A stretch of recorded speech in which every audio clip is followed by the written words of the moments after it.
Good morning, Kuhner country. Okay, a lot to talk about today, but one of the most dramatic moves in the last couple of days by President Trump has been his attempt to rein in and defund the very corrupt fake news corporate media. And in particular, it's not just Doge, which has exposed, as we've talked about on this show now for at least a couple of shows, a couple of times, the illegal embezzling of money, misuse of money meant for USAID that has been secretly used to fund Reuters, CNN, NBC News, numerous other media outlets. You want to know why they can continue to have horrible ratings and still financially survive? It's because they've essentially become state-run media. But Trump is now going from just exposing this to taking action. And in particular, he recently decided to sign an executive order which cuts all federal funding to two of the key fake news media outlets, National Public Radio, i.e. NPR, and PBS. They are now going to lose all of their taxpayer federal funding. And the media, again, you would think that this is somehow an authoritarian, dictatorial takeover of the country. The media is going apoplectic. Democrats are now saying this is a constitutional and political crisis. And of course, liberals everywhere now say, this is the rise of the Fourth Reich. This is it. Here it is. My friends, for all of the hysteria, for all of the yelling, screaming, and shouting, what the defenders of PBS and NPR in particular, and again, I want to stress this, these are two far-left, anti-Trump, pro-Democrat, propagandist outlets. Let's be very clear. That's what they're trying to defend. Two mouthpieces for the Democrats, two mouthpieces for the deep state, two mouthpieces for the liberal regime. That's what they're trying to defend. Why should my taxpayer money, why should your taxpayer money go to fund and subsidize anti-Trump left-wing propaganda? Or as the Russians would say, disinformatio, disinformation and misinformation. Now, you want to peddle that never Trump left-wing dreck, which they do on NPR and PBS all day, all night, all week, all year. That's their business. But don't do it on our dime. Don't do it taking our taxpayer money. That you don't have the right to do. But it doesn't matter. They are now acting that Trump is trying to control the press, that Donald Trump now is trying to censor the media, that Donald Trump is now trying to control and take over the media. Listen now to the CEO of NPR. She was on CBS, Catherine Mayer, saying this is about Trump trying to control NPR and ultimately turn us into a media outlet that expresses only views approved by the president. In other words, a dictatorship, state-run media. Roll cut 16, Mike. When you see specific editorial criticisms like that, what do you interpret the intention of this being? Well, I interpret the intention of this being trying to create a narrative around our editorial independence. And as I said in our... To control it? To control it. And I think that that's a that is an affront to the First Amendment. We have a independent newsroom, and we will always have an independent newsroom. From my perspective, part of the separation of that the First Amendment offers is to keep government out. In fact, the statute that was written when the Public Broadcasting Act was signed into law was very explicit about interference from any member of the government, whether it is elected officials, whether members of independent agencies, because it is so sacrosanct, that division between the state and independent media. Right. Look, NPR was a propaganda shill, okay? A shill for Joe Biden. It was it was another branch of the DNC when Kamala Harris was running for the election. Who are these people kidding? So don't tell me that somehow you're independent. The last thing you are is independent. You toe the Democrat Party line. That's number one. Number two, you want to have all the independence in the world. I don't care. But you don't have the right to our money. And this is the argument now that they're trying to make. I'm not kidding. The argument now that the media, the fake news media, okay, the left in particular, whether it's the New York Times, the Washington Post, the Boston Globe, the Globe is losing its mind over this. And, whether it's CNN or MSDNC, you go down the whole list, okay? They're saying, this is an attack on the Constitution. It's an attack on the First Amendment. It's an attack on the freedom of the press. In fact, here, don't even take my word for it. Let me just give you a taste. This is Jonathan Capehart on PBS saying, oh my God, he's going to defund PBS? This is it. This is it. Here, he's making his move. Here it is. Again, for the 100th time, 147th time. This is Weimar, and now we're sliding into Hitler and Nazi Germany. He's making his move. The Fourth Reich is rising. Roll cut 16A. A mic. It is a fundamental attack on our Constitution, on the foundation of this country. People need to understand and remember, there is only one profession that is protected in the Constitution, and it is the free press. It is the press. And why? Because the founders understood that the survival of a democracy depends on an informed citizenry.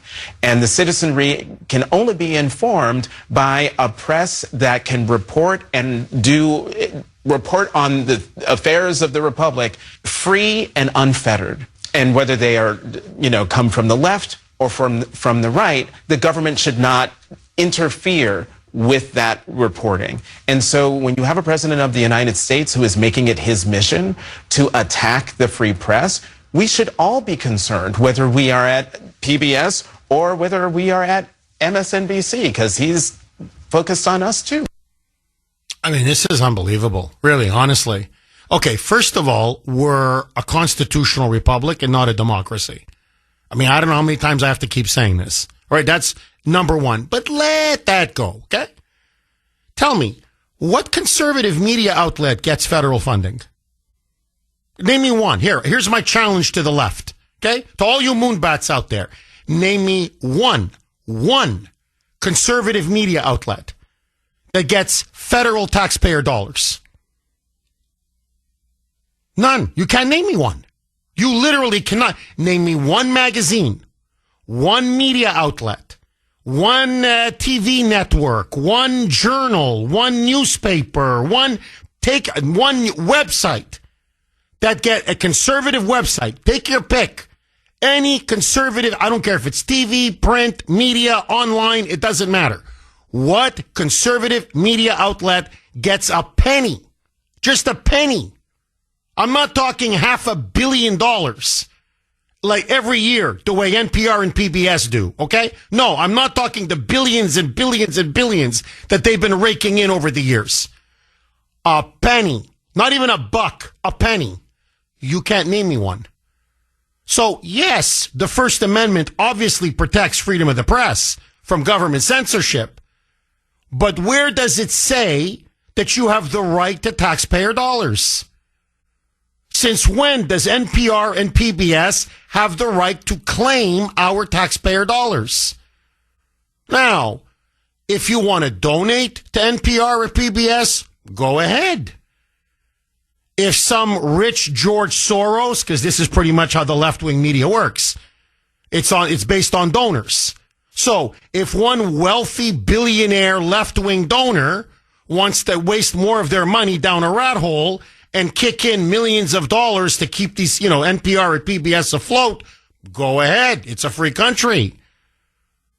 But you don't have the right to your money, my money, taxpayer money, to go and fund NPR and PBS. That's the issue. Trump is not banning them. Trump's not abolishing them. Trump's not, quote unquote, censoring them. What he's saying is, you guys are left-wing mouthpieces, you're left-wing propaganda outlets, and we're not going to give you taxpayer money. We're going to defund you, period. Now, because this is supposed to be public broadcasting, Democrats, most of the corporate media, not all, but almost 90% of it, liberals, moonbats, and for whatever reason, Massachusetts, Vermont, Maine, Connecticut, obviously New York City, and California. I don't understand why, but those are kind of like the big blue strongholds that are taking this very, very hard and almost personally, that Donald Trump has now decided to defund NPR and PBS. And now they're making this insane argument that it's unconstitutional. And why? And it's illegal, and it's authoritarian, and it's tyrannical, and it's an assault on the free press, it's an assault on the Constitution. And so why is it unconstitutional? Well, according to them, it violates the First Amendment. Well, what does it violate exactly? Well, freedom of the press. But he's not banning them. He's not abolishing them. He's just cutting off the taxpayer money. Our money. And by the way, I know we found out this massive scandal about USAID, and that's all illegal. But, do I get public money? No. I would never ask for public dollars. Why? Because I don't think it's fair for liberals, socialists, people on the left, whatever, to have their taxpayer money fund my show. If my show is to survive, let it survive with listeners, ratings, advertisers, and may the best media outlet win. You don't have a right to taxpayer money just because you happen to be in the media. Like, how do we suddenly go to a constitutional right that we have to suddenly fund NPR and PBS? So I want to read this from 603. You can text the Kuhner Man, 70470, and I think hits the nail right on the head. Jeff, let's cut right to the chase. We have wanted NPR, National Propaganda Radio, and PBS cut off from the public dole for decades. And it's not just because these glorified wards of the state are anti-Trump. It's because they are absolutely one-sided in their reporting, always to the far left, and yet someone on the right, has to pay for them to peddle their leftist dreck. Let these outlets find their own private funding, just like every other media outlet. And if they can't financially pass muster, then let them die on the vine like any other business or organization. Bingo. Bingo. So if you can't survive without taxpayer money, then obviously you're not sustainable. And if you're not sustainable, you should go under. Like every other media, like any other business or private organization or media outlet in the country. Am I wrong? Is 603 wrong? 617-266-6868 is the number. Let me just very, very quick, because Thomas on Messenger, I thought, made an absolutely excellent point. Jeff, how about these rich celebrities? They can fund PBS and NPR. Bingo. Where's the Hollywood elite when you need them? Tell these cheapskates, cut a check. Cut a check. I don't know. You love NPR that much? Cut a check. You love the biased left-wing reporting on PBS? Cut a check. One more, and then I want to go to the phone line. 617-266-6868 is the number. And this is from Mark on Messenger, who, as usual, is on fire. Jeff, first of all, we, the taxpayers, shouldn't be funding the fake news media, period, full stop. And why are taxpayers funding the fake news media? And why doesn't the FCC hold them accountable for not reporting the news instead of voicing their opinions? Real journalism is dead. Bingo. Bingo. Now, look, I've said it before. If in theory, because this is supposed to be public broadcasting. And, we were just talking about this off air when I said, play the cut, Mike, or whatever. And they go, you remind me a little bit of Lawrence Welk. There was, Sandy was saying, in your delivery, and, the Lawrence Welk show, which was on PBS, I believe, for over 60 years. Okay. My mother used to watch Lawrence Welk. Okay. Now, yes, that was good, wholesome Americana, very good entertainment, a lot of good folk music, American folk music. No, I get it. Okay, fine. If you put out great quality documentaries, history films or history shows about America's past, yes, I'm open to maybe having a public broadcasting system. But if you're going to do news coverage, not opinion. And you've got to be right down the middle. Canada has a public broadcasting station. It's called CBC. They're horrible, far left. Britain, BBC, horrible, far left. Well, if you're going to go to the hard left, and you're only going to be a mouthpiece and a partisan for one side, and demonize and attack the other side, then you don't have any right to claim to anyone's money. I mean, I'm sorry, this is just such common sense. Federal money comes with strings attached. And one of them should be that you should be impartial, nonpartisan, and objective. That's the last thing NPR and PBS are. That's the last thing they've been now for 40, 50 years. And finally, a president has had the guts to stand up to these media monoliths who think they have absolute power and an absolute claim on our money. They don't. As I said in my opening monologue, you don't have the right to taxpayer funding. There's no constitutional right that PBS and NPR have to keep being funded perpetually ad infinitum. So if you're a real news organization, then survive on your own. By the way, they're always bragging that federal funding is just a small portion of their overall budget. They keep saying it's been their propaganda for decades. Well, if it's such a small portion, what are you whining and crying about? So go to your rich liberal friends, go down to Martha's Vineyard with your cup in hand. 617-266-6868 is the number. Okay, President Trump now has done what no other Republican president has been able to do. He has now cut all federal funding to PBS and NPR. And this is the Kuhner man's take. Tell me if you agree or disagree.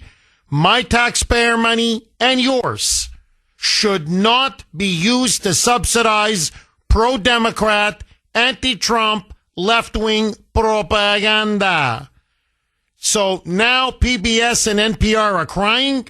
saying it's quote unquote unconstitutional.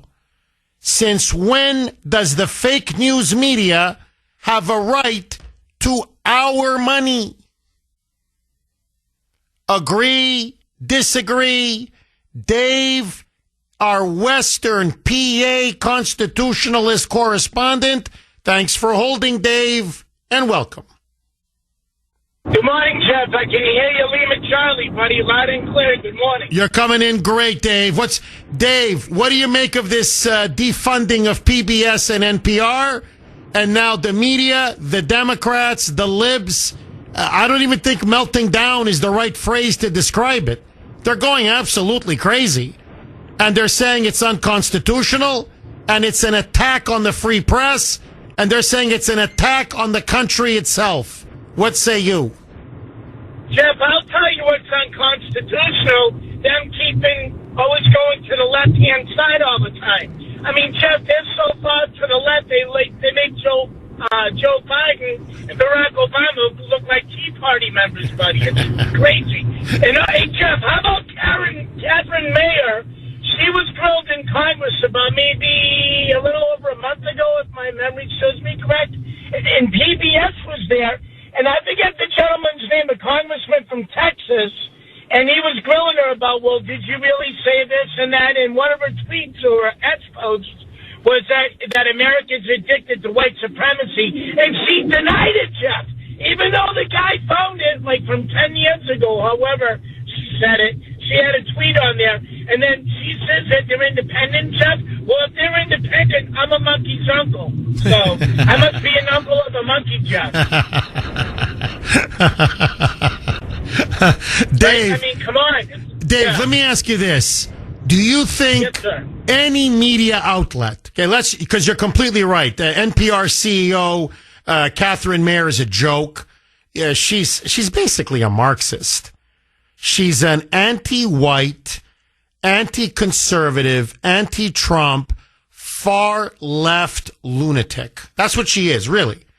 Really, it's like if AOC or Elizabeth Warren were running a media outlet, or Bernie, really. If Bernie Sanders was running a media outlet, that's Catherine Mayer. Okay, so you're dead on. But let's just leave NPR and PBS just for a second off the table. Should any media outlet in this country, print media, I'm talking, newspapers, magazines, journals, radio shows, TV, should any media outlet, online news sites, should any of them receive a cent in taxpayer money in your view? No, sir. I mean, Jeff, if I want to fund NPR, which I wouldn't do, like you said, if you throw my money down a rat hole, or like the French say, in la toilette, right, Jeff? But here's the thing, Jeff. I wouldn't mind funding somebody like a James O'Keefe, who, by the way, will have a bombshell coming out soon, Jeff, about where the COVID-19 thing came out. If you don't already know, I sent you some stuff on Messenger from some of my connections, Jeff. And, Jeff, I got news for you here. The NPR station here in Pittsburgh, WESA 90.5, which is regurgitated garbage that's thrown into the Three Rivers here, buddy. They're not even, usually they endorse a mayoral candidate, Jeff. They're keeping their nose out of this fight because our mayor, Ed Gainey, he makes Michelle Wu look like a conservative, Jeff, all right? Not only did he say he didn't want to help ICE, Jeff, the other guy that's running against him, who's considered the moderate Democrat, is to the left, Jeff. I mean, it's disgusting. But anyway, Jeff, let me finish with this. I don't want to steal your thunder anymore because you're the Kuhner man. Is the fact that, Jeff, if the rest of the media is going to go apoplectic, to coin your phrase, Jeff, why doesn't Pincy Schultzberger from the old York slime, the quote Mark Levin, and your guy, Michael Savage, Jeff, why don't they fund NPR if they're going to go crazy about it? Why can't ABC all the bull crap and NBC nothing but crap and CBS fund them? They get a ton of money, Jeff. And like you said, why can't these celebrities give it to them? Oh, I agree. You're dead on. Oh, you're right. Well, Bill Gates can write a check. Soros can write a check. George Clooney can, they're not Hollywood, but George Clooney can write a check.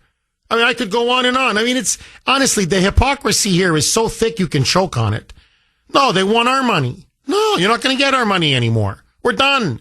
We're not going to fund fake news, period. Dave, love it. Thank you for that call, my friend. David in Shirley. Thanks for holding, David, and welcome. Good morning, Jeff. Thanks for taking my call. My Love your show, and you are a true patriot. Thank you. I just wanted to say, I listen to your show every day heading to work, and I also will, if I'm heading in early, I'll listen to NPR just to listen to the opposition because I understand what these people's mindsets are. But for years, they've been peddling lies. White supremacy, I would turn them on, and within 30 to 60 seconds, every day after day would be the lie about white supremacy being the largest threat to democracy. They covered for Democrats for years. And honestly, I want media-funded, government-funded media. I want reparations. I want it to go to a conservative show now. Why don't we fund conservative, pro-American media outlets, which I'm just being facetious here, but honestly, no media outlet should get any government funding whatsoever. It should be a free market. There should be no funding. So I'm just saying it couldn't be any obvious because you'll never find a conservative viewpoint ever. In 20 to 30 years, I've been listening to NPR and BBC and all these outlets that are government funded ever have an opposing opinion. It's all far left. And I'll just leave it at that. But it's just the hypocrisy is unreal. These people are insane. I swear to God, they are truly insane. Oh, you're dead on. Oh, David, you're absolutely dead on. And David, let me ask you something because you're on fire. Here, the local NPR, PBS, just here in the Boston or greater Boston area, I'm going to use them as an example. I know them. I used to work in a building when I did my show when I was with Entercom. And so we were on different floors, but still I knew them. I heard them. I spoke to them. They knew me. I knew them. They were determined to take me off the air. They were jealous of my ratings. By the way, they still are. I'm not bragging. I'm just telling you the truth that I have a much bigger audience than they could ever dream of. Yet they wanted to take me off the air. They wanted to censor me, cancel me, because they hated the fact that I was a conservative and I was pro-Trump. I never wanted to take them off the air. I just didn't want them to take our money. So let me ask you this, David. How come they claim to be tolerant, yet they want to abolish and censor all conservative media, and we just don't want to fund them? We just don't want our money to line their pockets. Can you explain that to me, David? Bert and Ernie, you name it. 617-266-6868 is the number. Okay, let's go right back to David and Shirley. David, just to quickly reset. So I used to work in a building, long story short, when we were with Entercom before we got spun off and bought up by iHeart. This was years ago. But I worked with people at NPR, I was in the same building with people at NPR. Where I worked, there was PBS as well. And, you know, they would tell me to my face, they want me off the air. They want all conservatives off the air. They were on a jihad against Fox News. They were on a jihad, at the time Rush Limbaugh was still alive. They hated Rush. My God, did they hate Rush. And so these supposedly tolerant liberals who believe in compassion and diversity didn't have any compassion for people on the right or with opposing points of view. They don't care at all for intellectual diversity, and they certainly don't care for any tolerance. Now, my position was always, I don't care if you guys have stations all over the country. I don't care if you're on the air. Just don't use my taxpayer money to subsidize your left-wing dreck and propaganda. Sink and swim on your own. Get your own money. Don't keep taking, you don't have a right to our money, to taxpayer money. And it would drive them nuts. I mean, I would just say, what other media outlet is funded by taxpayer dollars except you two? And what, because you guys can't survive on your own? What makes you so special that no other media outlet, you guys deserve money, but no one else does? Since when do you have a constitutional right to our money? Where does it say in the Constitution that there shall be NPR, there shall be PBS, and we must pay, fund them with our taxpayer dollars forever? I go, show me where it says that in the Constitution. I go, you can't. And and that's another reason they said we have to get this guy off the air. How dare he challenge us? So, David, my question to you is this. We just don't want them to be using our money. They don't want us to have any airwaves, any space in the media whatsoever. They want us banned and censored. Why? What do they fear about us so much? What is it that we say or do that in their mind justifies, if they could, they would censor and abolish and eliminate all of us? No conservative newspapers, no conservative radio shows, no conservative news websites whatsoever. What say you, David? If NPR and the far left had their way, you wouldn't be able to say anything. I swear to God, they truly hate the United States and everything it was founded upon. Your right to free speech and opinion, your Second Amendment, they have everything against the United States. I mean, the core values of the United States. They're anti-Christian, they're pro-Islam. They are far left Marxist, they're pro-illegal immigration, but they're anti-white people. I truly don't understand the mindset of the liberal who actually think that white supremacy, which they've been selling for many years on my taxpayer dime, which is a complete lie. And, you know, it's kind of interesting. Back in the 80s, I used to listen to them, and they used to talk about art, science, music, more interesting things. It was probably like maybe 60%, 40% left-wing stuff, but 60% it was somewhat interesting dialogue or whatever topics they discussed. But now it's just completely far left. And I guess my question is, when did they start getting government-funded money, and weren't there any guidelines for receiving this money? You nailed it. No, David, they've been getting government funding from their inception, but there were strings attached, right? And by the way, just to be fair, Canada has the Canadian Broadcasting Corporation. It's called the CBC. You have the BBC, the British Broadcasting Corporation in Great Britain. Australia has it. New Zealand has it. France has it. Germany has it. So countries have it. And look, think about it. It was also, we're talking 60, 70 years ago. So it was a bit of a different time in terms of technology. And so in theory, and this is the theory, and I'll give it to you in 10 seconds. Well, there's a lot of rural areas, like in the United States, and a lot of areas where, you don't have access to, let's say, a big metropolitan radio station. So people in more isolated rural parts of the in the country, or in very small towns, or areas where there isn't a big local market, they need to have access to broadcasting, whether it be television or whether it be radio. And I could understand that argument. I get that. But first of all, it was supposed to be very good content, and you're right, there was very good content in the past. You're right.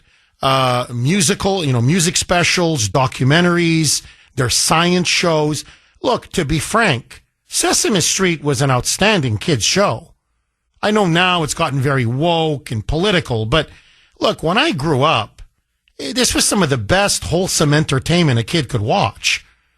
And, you learned your ABCs, you learned your numbers, but the characters were also endearing, and frankly, they taught very good old-fashioned American values.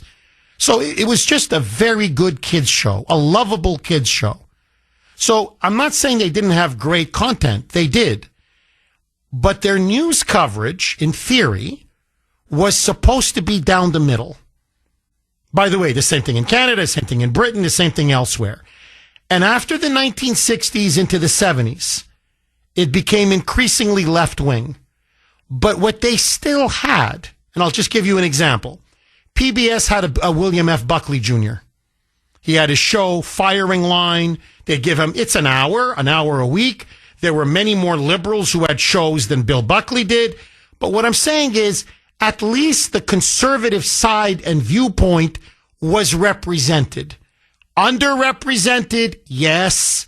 The left was overrepresented, but still, you could say there are different points of view. Period. I mean, there are. So, okay.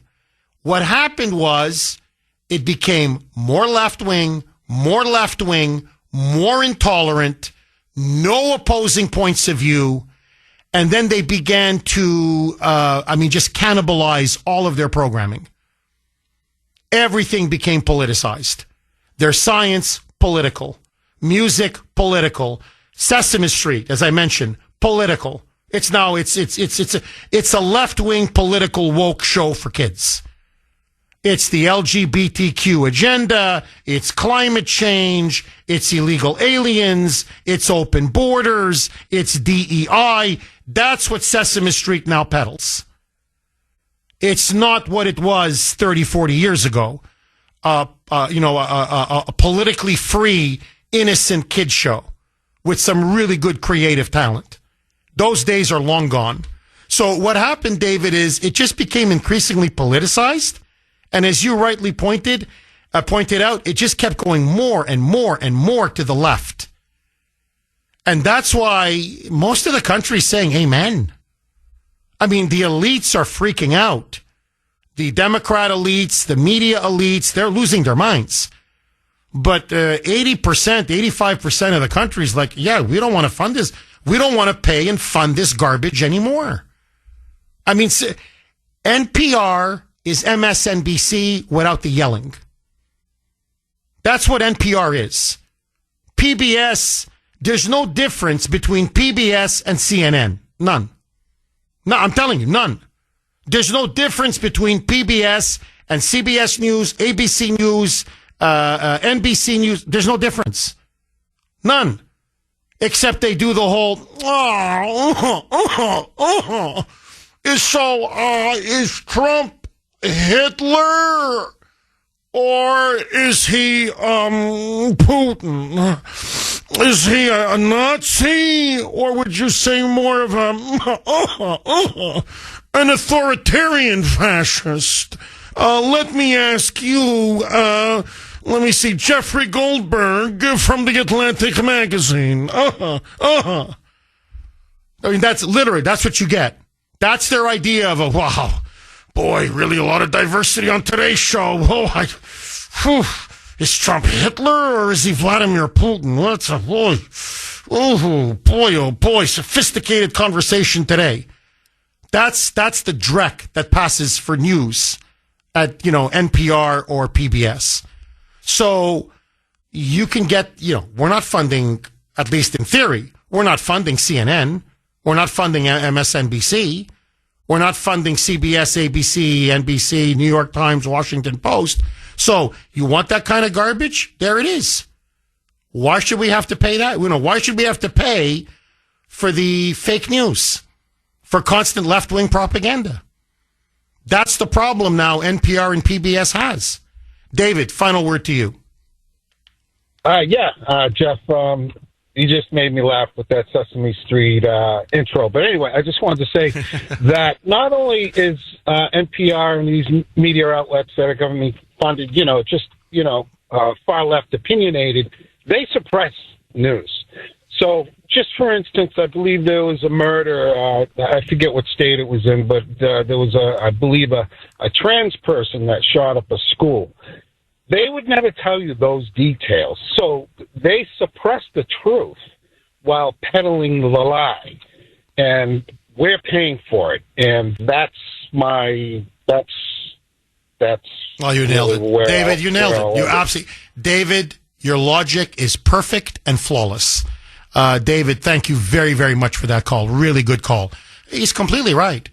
You see, they don't just do propaganda. They're not just shills for the Democrats. And really, honestly, it's pro-Trump, pro-Democrat, anti-Trump, left-wing propaganda. Okay, it's not just that. Here, they've never once reported that the entire Russian collusion hoax was fabricated by Hillary Clinton. That literally her people came up with that fake dossier, and then they gave it to the FBI and gave it to the CIA, who then disseminated it to the media, that this literally came from Hillary Clinton.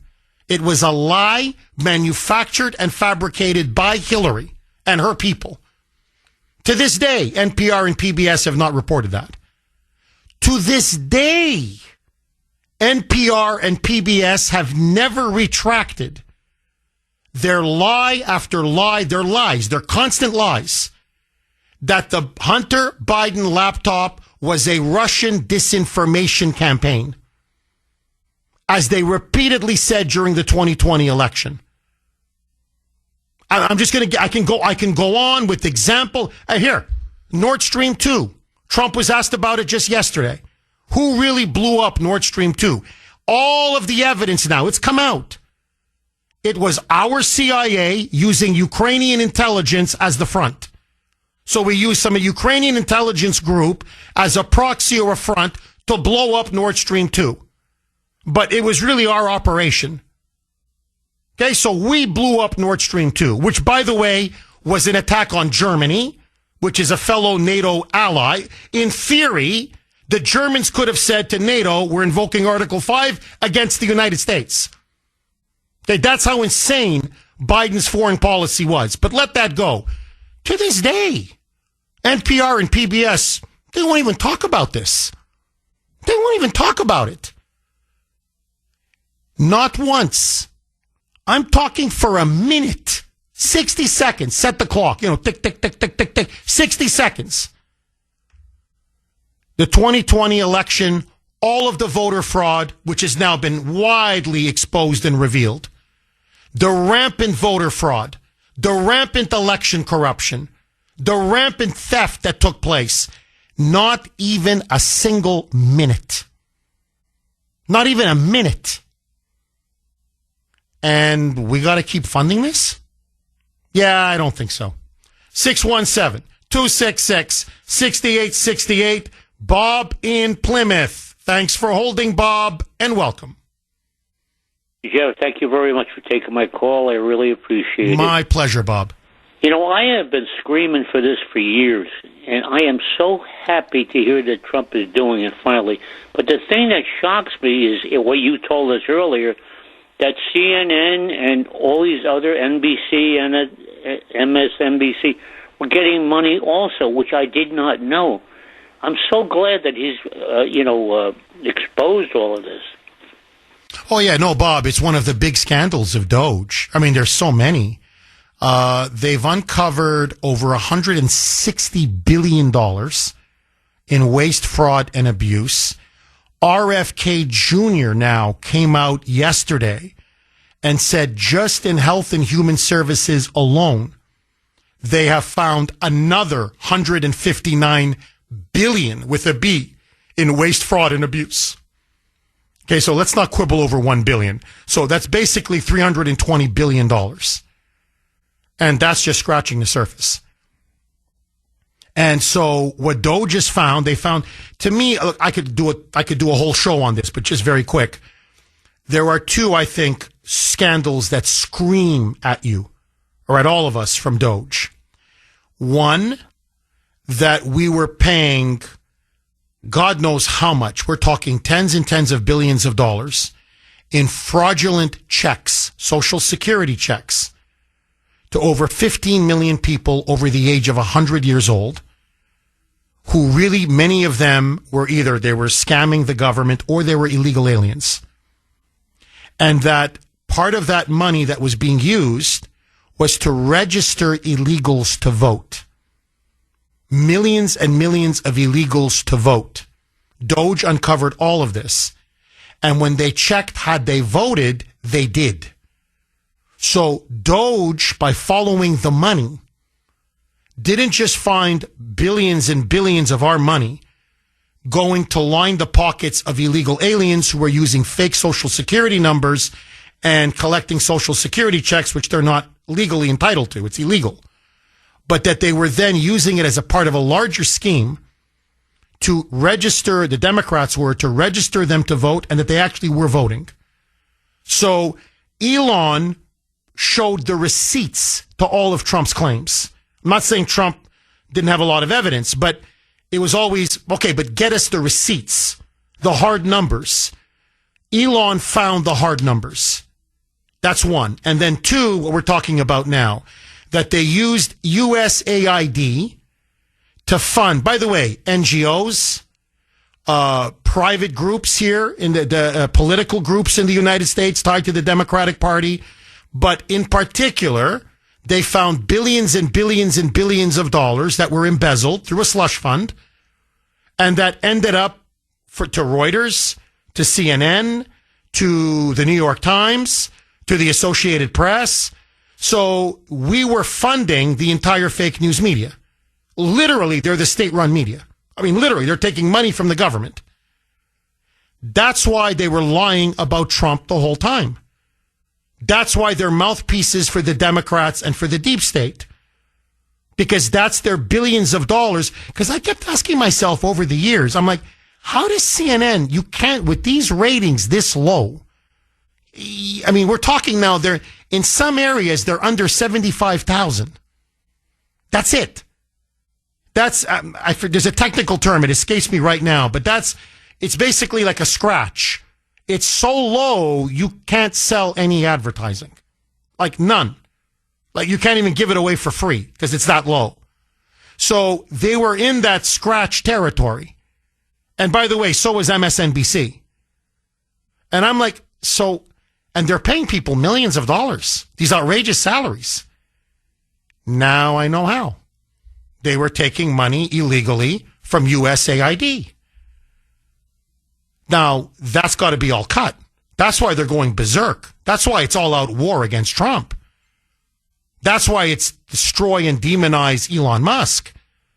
Because Elon Musk, A, caught them in a crime, illegally misappropriating our taxpayer money, but he also proved now beyond a shadow of a doubt how corrupt they are.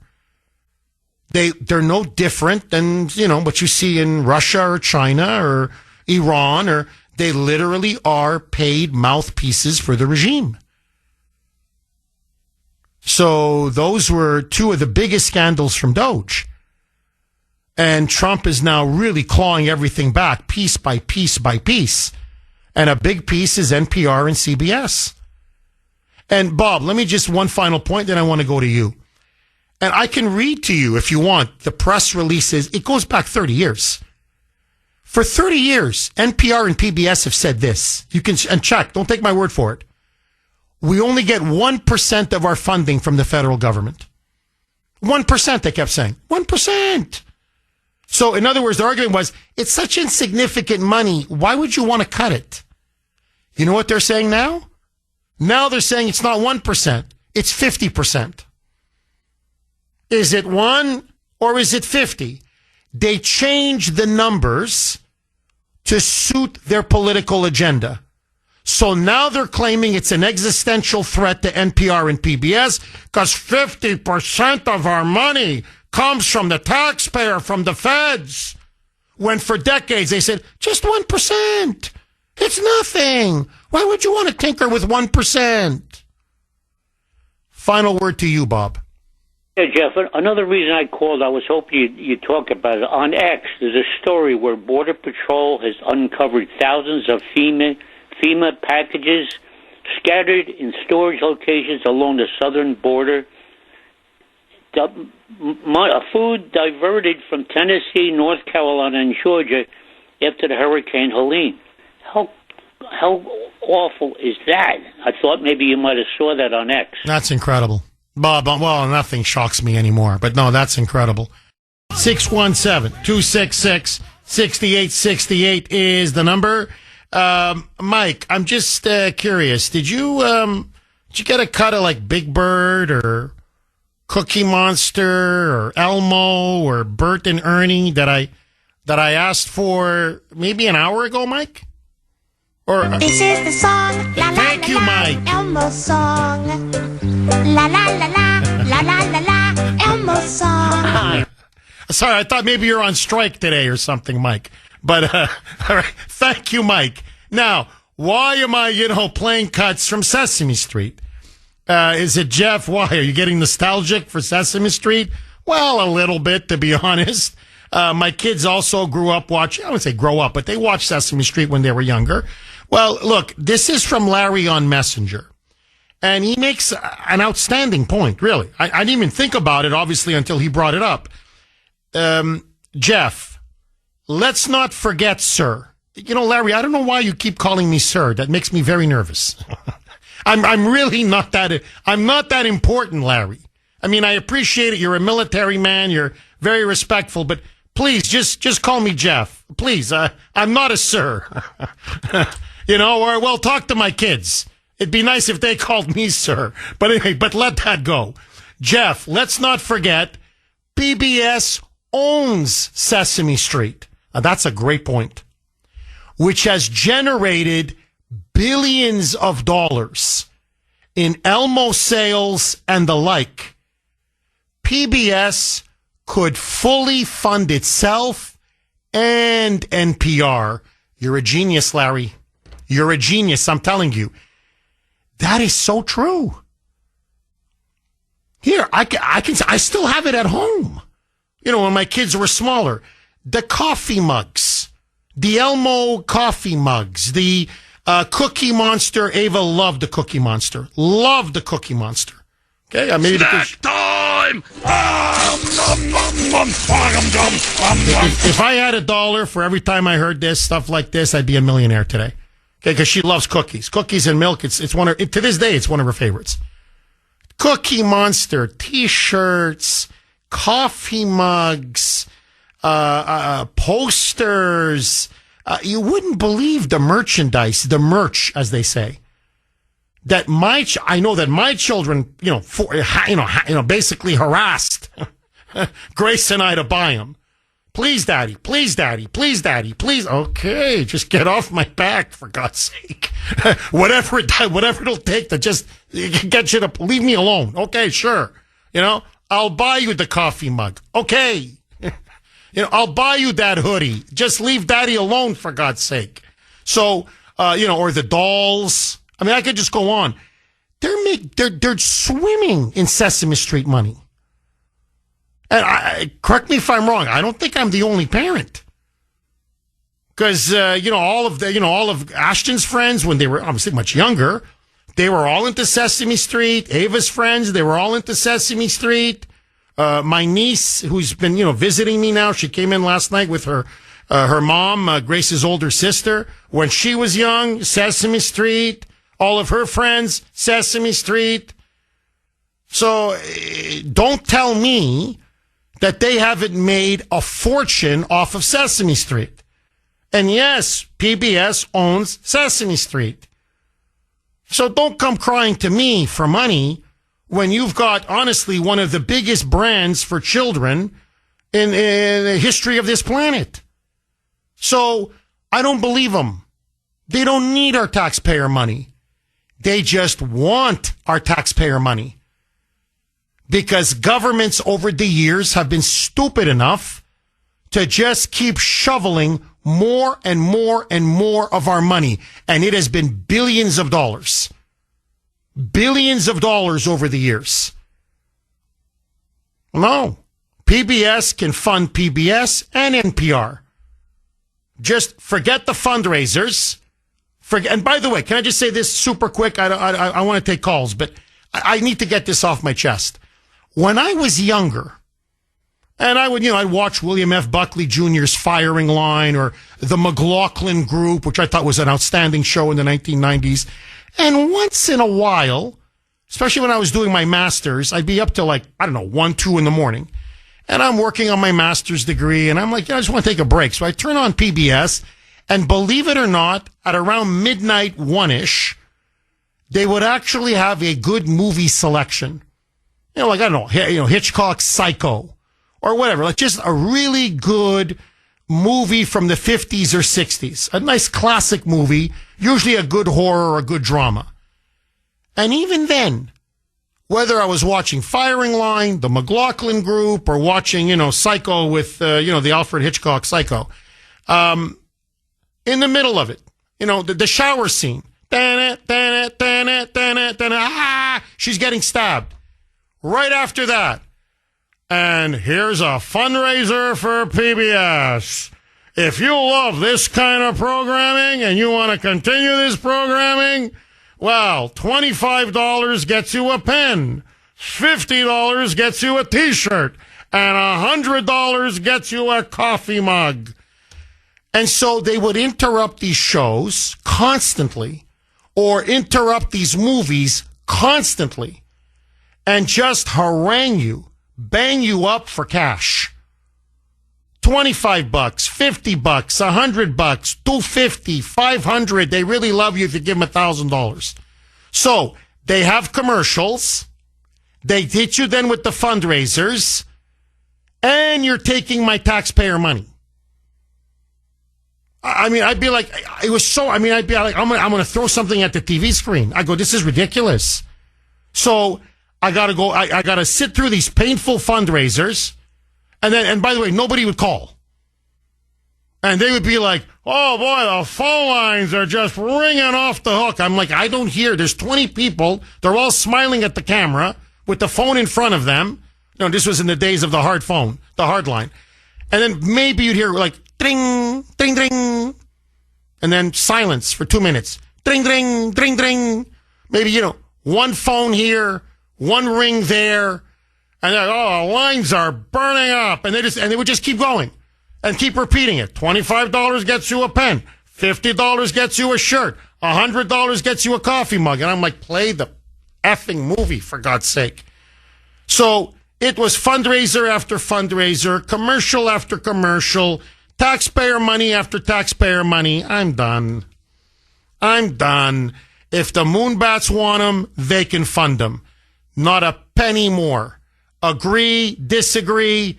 President Trump cuts, hallelujah, federal funding. He's completely defunding NPR and PBS.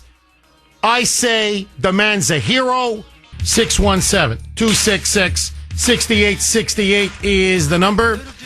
Ellie in Worcester. Thanks for holding, Ellie, and welcome. Hey, how are you, buddy? I'm good. How are you, Ellie? Very good, you young puppy, you. I'm going to show my age now. You guys talk about Sesame Street. Okay, I grew up with Mr. Green Jeans and Captain Kangaroo. I did wow. Jumpin' Jacks with Jack LaLanne and his white German Shepherd, and Romperoon School and Sherry Lewis and Lamb Chop.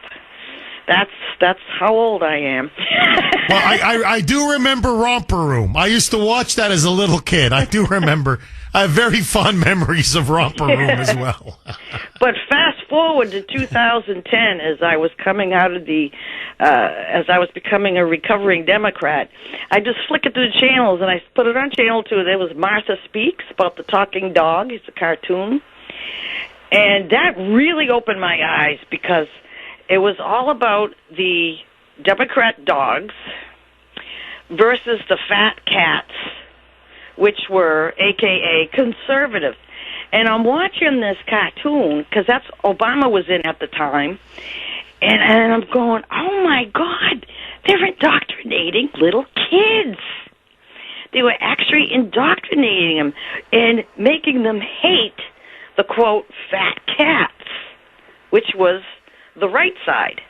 It was like from that day on, I didn't donate money anymore to them because I mean everything they charge over the TV anyway on Channel 2 was pretty expensive. You always get charged more for some reason where you can get it somewhere else cheaper.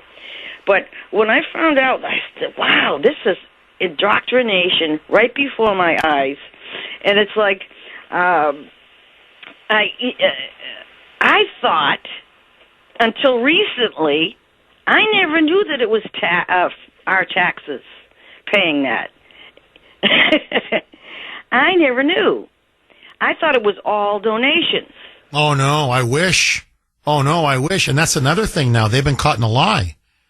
Look, I can read to you because, people are pointing out, again, their press releases, their statements that they have said for decades, where they say it's only 1% of our funding comes from federal taxpayer money, and the the Corporation for Public Broadcasting, CBP as it's called. So I don't want to get too technical, but Congress allocates the money. They give it to the Corporation for Public Broadcasting, CBP, and then CBP then spends the money or disperses the money to NPR, PBS, other entities, but primarily NPR and PBS. And so they would say, well, no, we're only getting about 1% of our funding from CBP, from the Corporation for Public Broadcasting. Well, now that Trump has actually turned off the spigot and said, no, I'm defunding it. I don't care. Nothing's going to go to the CBP, the Corporation for Public Broadcasting, so nothing's going to end up in the hands of PBS and NPR. Now, I can show you their reversal. They issued a statement saying now, for many stations across the country, that's how they're framing it, for many stations across the country, this is going to amount to a 50% cut in our funding.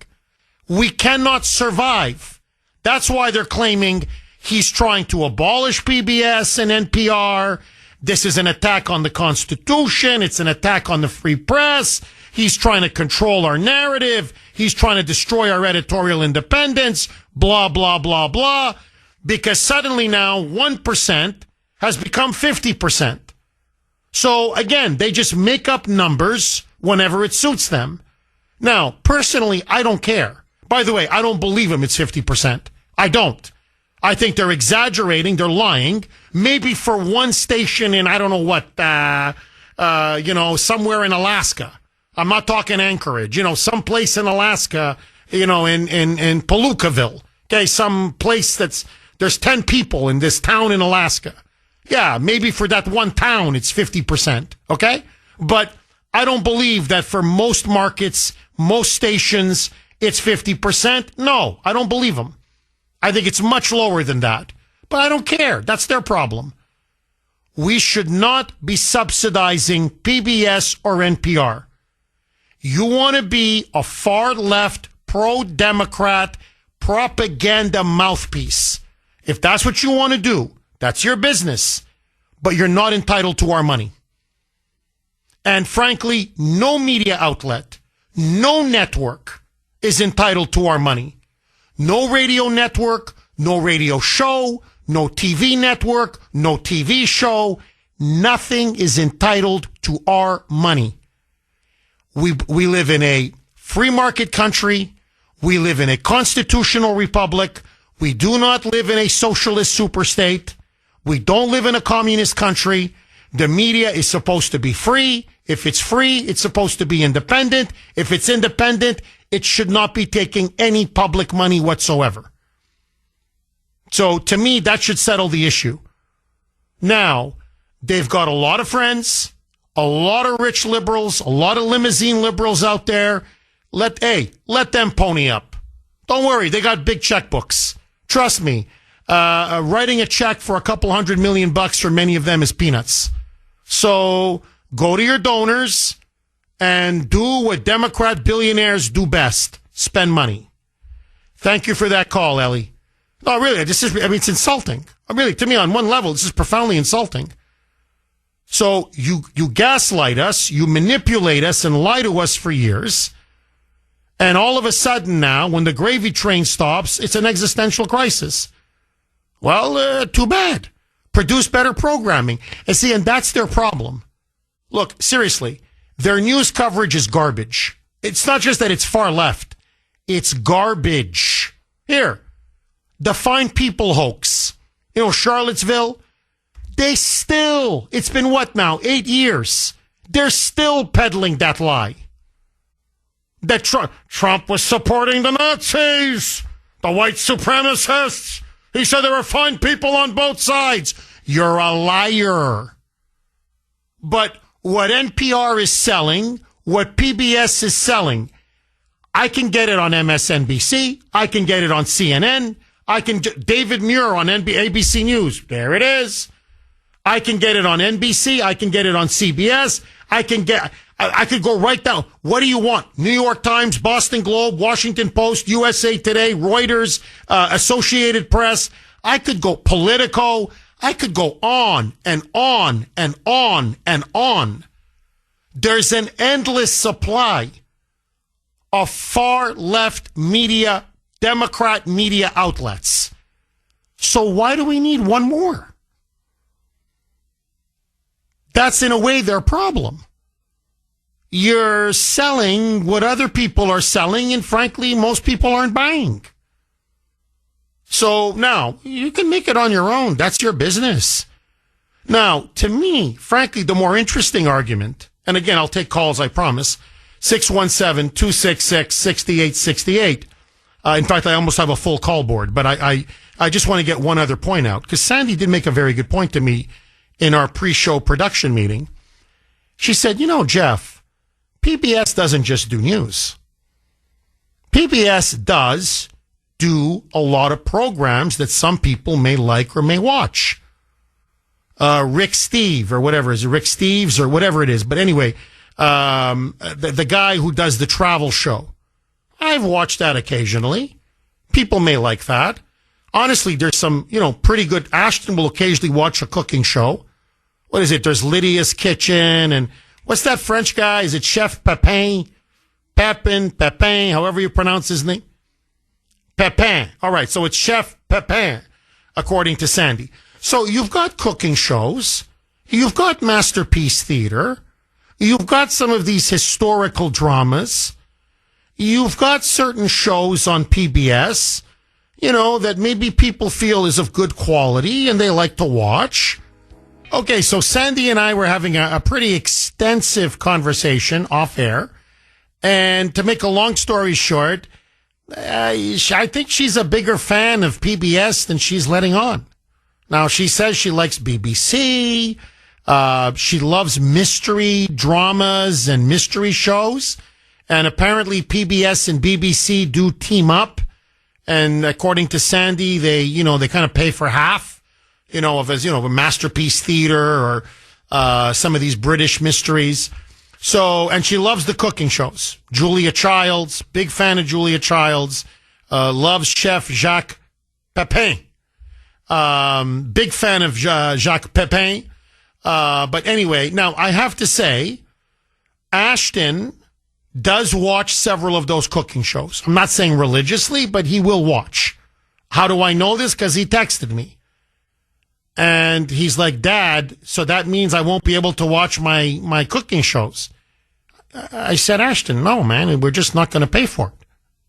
Well, it's okay, son. Even if PBS goes off the air, relax. There are many other places for you to watch a cooking show. There's something called the internet, too, by the way. But anyway, he also watches Nova, which is one of these, he loves science documentary shows. Loves them. So he does watch a few shows. Sandy, I can just tell by her knowledge of the cooking shows and the personalities and the history of the personalities. And then, of course, all these mystery murder shows on PBS. I think she's more of a wine-sipping PBS viewer that she's more than she's letting on. That's just my observation. I don't watch PBS. To me, I have better things to do with PBS. If you want to know my honest opinion, and forgive me for putting it so crudely, I wipe my you-know-what with PBS. Okay? And NPR. I wipe my you-know-what with NPR and PBS. All right? But that's me. Okay? Let that go. My question to you, it's the Kuhner Country poll question of the day. And really, this is more Sandy, who's been driving this question, than either me or Mike. But anyway, it's the Kuhner Country poll question of the day, the Kuhner Country poll question of the day, sponsored by Mario's. Mario's Quality Roofing, Siding, and Windows. Do you watch any shows or programs on PBS? I don't just mean the news or, news shows or magazine shows or whatever. No. Anything. Do you watch anything on PBS? A, yes. B, no. You know where I stand. I'm a no. My children are a little different, especially my Ashton. He would be a yes. But Grace and I are a no. But I want to know from you. You can vote on our webpage, wrko.com/Kuhner. WR, or in the, to honor Chef Pepe, Kuhner. So wrko.com/Kuhner. Or if you prefer, you can vote via X. My handle there, at the Kuhner Report, all one word, KUHN as in national ER. Do you watch any PBS whatsoever? And the reason why, it's an important question, is they're saying, this is what they're claiming, that by cutting this federal funding, defunding both PBS and NPR, it's an existential threat, and that both PBS and NPR may go down. You may not be able to watch any more PBS in the future. NPR may just be taken off the air because they can't afford it. They may go the way of Air America. So would you miss PBS or would you miss NPR? To me, I might be happy if they went under. They'd be good riddance. But that's me. Dave in New Hampshire. Thanks for holding, Dave, and welcome. Hey, good morning, Jeff. Hi, Thanks Dave. for taking my call. My pleasure, Dave. I just really had one point. That on your opening monologue, you played some of the interview with what's her name, the mayor lady there or whatever, the lady, Catherine Mayer, the head of the NPR. Yeah, the CEO of NPR, Catherine Mayer. Yeah, what my point was going to be is she pretty much shut down her own argument with her own words. I mean, towards the end of what you played, she said that it was set up that the government, is not involved, separation, and shouldn't be involved in any way. Then why should we be paying? Then why should the government pay for that? She shut down her own argument with her own words. Dave, let me do this. The government has no part of it. Because you're making an absolutely incisive and really intelligent point. Let me play the cut again, and then I want you to directly respond to it. So this is NPR CEO. She's on CBS. Now they're going nuts. Okay, the media's going nuts because Trump has now announced he's going to cut all the funding for NPR and PBS. So this is Catherine Mayer. Listen now to this. She's claiming it's an attempt at censorship, to control them. He's a fascist. He's a dictator. He's controlling the media now. And he's just like, no, say, do what you want. Americans aren't, the taxpayer's not going to be on the hook. Taxpayer's not paying for it. That's all. Listen now to Catherine Mayer. Roll cut 16, a mic. When you see specific editorial criticisms like that, what do you interpret the intention of this being? Well, I interpret the intention of this being trying to create a narrative around our editorial independence. And as I said in our... To control it? To control it. And I think that is an affront to the First Amendment. We have a independent newsroom, and we will always have an independent newsroom. From my perspective, part of the separation of that the First Amendment offers is to keep government out. In fact, the statute that was written when the Public Broadcasting Act was signed into law was very explicit about interference from any member of the government, whether it is elected officials, whether members of independent agencies, because it is so sacrosanct, that division between the state and independent media. Look at this. Well, it's so sacrosanct. The division between the government, the state, and the media, Dave. It's so sacrosanct. But give us your money. Go ahead, Dave. That's exactly what I'm saying. She shot herself down with her own argument. So it's sacrosanct, except for give us the money. She wants us, especially people like myself, you who own a country, who can't stand them, to pay for them. But then she wants you have no say in anything we do. And like you said, we're not trying to shut them down. We're not trying to tell them what they can and can't say. We're just not going to pay for them. Like I said, she shot down her own argument with her own words, and that's just the first thing I heard, during your monologue. And it pretty much, it showed me everything I needed to see, that it's only sacrosanct when it comes down to, as long as they can do everything they want to do and we pay for it. But as soon as you take the money away, suddenly it's different. I don't know. I agree that they should be, I don't care if they go off the air. If they can't live on their own merits, then that's their problem. It's like everything else. It's like you or any company. If you can't do it under your own merits, you fail. So be it. Dave, let me ask you this, just to flip it around, because I think this exposes the sheer hypocrisy and honestly the stupidity of their argument. Should liberals in Massachusetts, let's just say, okay, just indulge me, Trump passes a law or Congress passes a law, and they say, no, now, hold on, wait, no. The liberals, the moonbats, the Democrats in Massachusetts, their taxpayer dollars have to now go to fund Jeff Kuhner. They have to fund, they have to fund WRKO, and they have to fund the Kuhner report. What do you think the liberals would say, Dave? Would they say, sure, it's the free press? Oh, my God, if we don't fund the Kuhner report, it's unconstitutional. Oh, my God, it's an attack on the media if we don't support the Kuhner report. Or do you think, Dave, they would say, why should our taxpayer money go for that right-winger? Right? I mean, isn't that what they would say?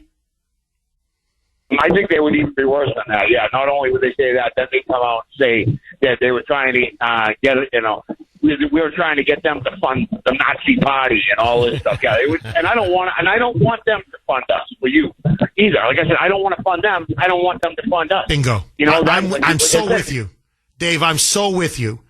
A free media is an independent media, which means private funding. That's it. No government funding. Because once you take the money, you're no longer independent. Dave, thank you very much for that call. Look, I don't care what happens to NPR or PBS. I don't. Just do it on your own dime. 617. Look, think about it, okay? Just to really, it would be the equivalent of we have to subsidize taxpayer money every year. Billions and billions. We have to subsidize the Boston Globe. We have to subsidize CNN. We have to subsidize MSNBC. The New York Times. What would you say? It's our money. You don't have a right to our money. You get your own financing, subscriptions, ads, however you finance it, that's your business. But you don't have a claim on the public's money. Since when? So how is NPR or PBS any different? 617-266-6868. Agree, disagree. John in South Boston. Thanks for holding, John, and welcome. Hi, Jeff. Hi, John. I got someone here who wants to talk to you for a second. Hi, Jeff. Kermit the Frog here. You said that PBS was swimming in money. Well, they introduced me to a French chef, and now my legs are swimming in gum. Kermit the Frog. John, that's not bad. John, I'm just curious. Let's leave aside the news just for a second, my friend. And I know I'm going to Sesame Street and not the Muppets. But should we be funding Big Bird and Elmo? What do you think, John? Should taxpayers like you and me, should we be cutting checks or sending them our taxpayer money to keep Big Bird and Elmo alive? Or do you think Big Bird and Elmo can succeed on their own? Well, Big Bird's going to be introduced to a colonel in a white suit. But I've been watching them since the 60s, Jeff, and I've been saying they should have been defunded years ago. They do get money from corporations. They would have these documentaries on hammering the oil industry. Mike, John, please don't swear. Please. That's the only thing. You can say crap, say feces, say dreck. Please, are you trying to get me fined, John? Please. 617-266-6868. By the way, the text line is on fire. You can text the Kuhner Man 70470, 70470. This is from 781, and it's a doozy. And it really shows you, by the way, how much of our money actually goes into the pockets of PBS executives. If you knew, oh man, you want to talk about lavish salaries. and these expensive junkets and trips that they take. If you knew what you were paying for, oh my God. I've been saying this for years. There'd be a revolution. So listen to this, because this is so true. 781, Jeff, how many PBS executives does it take to change a light bulb? 100. 1 to change the bulb, and 99 to spend the summer touring Europe to research the best kind. I'm telling you, it's not that far off. I remember in that building, I'm like, is this all these people do is travel all year? And they don't go to, they don't go to a war zone. You know, they're not going to the Donbass in eastern Ukraine. I'll tell you this. Oh no. Southern France, Italy, Vienna in Austria. By the way, or they do like Bali in Indonesia. I mean, Costa Rica, but the really nice areas in Costa Rica. And I'm like, boy, you guys are as bad as the members of Congress. I mean, you love those trips, huh? Oh, always for quote unquote research. Robert in Maine. Thanks for holding, Robert, and welcome. Hi, Jeff. Jeff, thanks so much for what you do to help President Trump and his team. I just wanted to comment on some of the things you mentioned.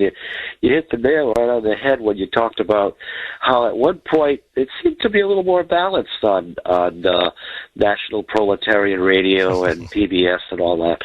It was more balanced, and you mentioned some of the names of the programs. But it's really gone in the other direction. And I trained as a scientist, and I can tell you, I watch Nova once in a while. But even something like Nova, which should be science and nothing else, if you watch it carefully, you can see there are biases of a political view that enter into that. And that's true for a lot of their programming. But I did want to say, many years ago, I was on a plane going out to California for part of my schooling.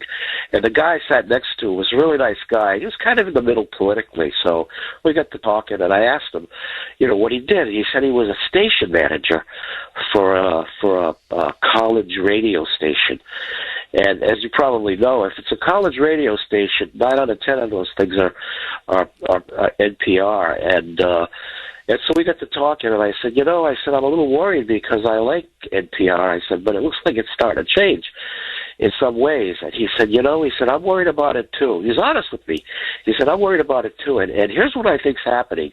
If you look at the class of the 60s that came out of college schools of journalism and English majors and political scientists and stuff like that, they all started to flood the jobs at NPR and at PBS. It probably happened elsewhere, too, in the political makeup of the country. But we certainly saw it there. And their point of view was sort of determined to a certain extent by what they learned in the schools, and in particular what they learned in some of the larger state universities from the professors. And it's all behind, I think, what happened to NPR. So if somebody's looking for an explanation as to why they're so biased now, and everybody knows they are, I think a lot of it was because of that flooding by these graduates of the 60s colleges flooding into positions of all sorts, journalism, station managers, everything like that, at NPR and at PBS. So that's all I wanted to say. Oh, you're dead on. No, Robert, look, I want to thank you. Very thoughtful call, and you put your finger right on the pulse of the issue. Look, what happened in the late 60s, and there was a term, this was a deliberate strategy, and you can, by the way, the best book to read on this is by David Horowitz and Peter Collier, and it's called The Destructive Generation. And it really saddened me. I think maybe a week ago now, maybe 3-4 days, but David Horowitz has passed away. He was 86 years old. We've had him on the show. We had him on the show a few times. An absolute warrior, a brilliant conservative. Well, he started off as a member of the New Left. He was a radical. He was a leftist. And he became the editor of their flagship magazine, Ramparts, in the 1960s. And so he knew the left from the inside. He was one of the leaders, the thought leaders of the left. And he talks about his conversion, how he became a conservative and why. Now, why is so the book is brilliant on so many levels. But what he talks about in particular is he says, you don't understand. We just weren't, it wasn't just the Vietnam War that we were against. It wasn't just radical feminism and black nationalism and anti-Americanism that we were peddling. We had a concerted strategy, all of us, and they called it the long march through the institutions. They said, what we're going to do is, and they quoted, their favorite philosopher was Antonio Gramsci, an Italian. He was an Italian Marxist. And he came up with this theory, and he called it cultural hegemony. And what Gramsci kept saying to the left was, don't try to grab political power, because it won't work. You have to grab cultural power. And once you control the commanding heights of culture, whether it's media, universities, schools, right down the line, Hollywood, radio, TV. Once you control the key institutions of culture, his famous phrase, the state, the government, will fall in your hands like a ripe fruit. And so Horowitz lays out in beautiful language, by the way, a really good writer, that our strategy was to march through every major cultural institution in America. And so they said we were going to take over NPR. We were going to take over PBS.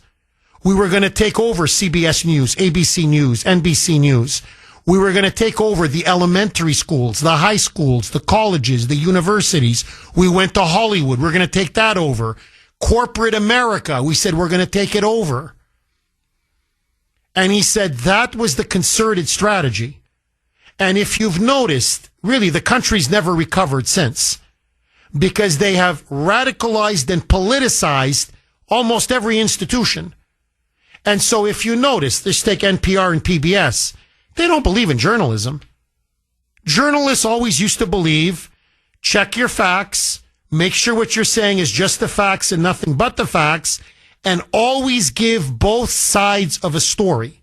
Doesn't matter what, both sides. And then let the reader decide. No.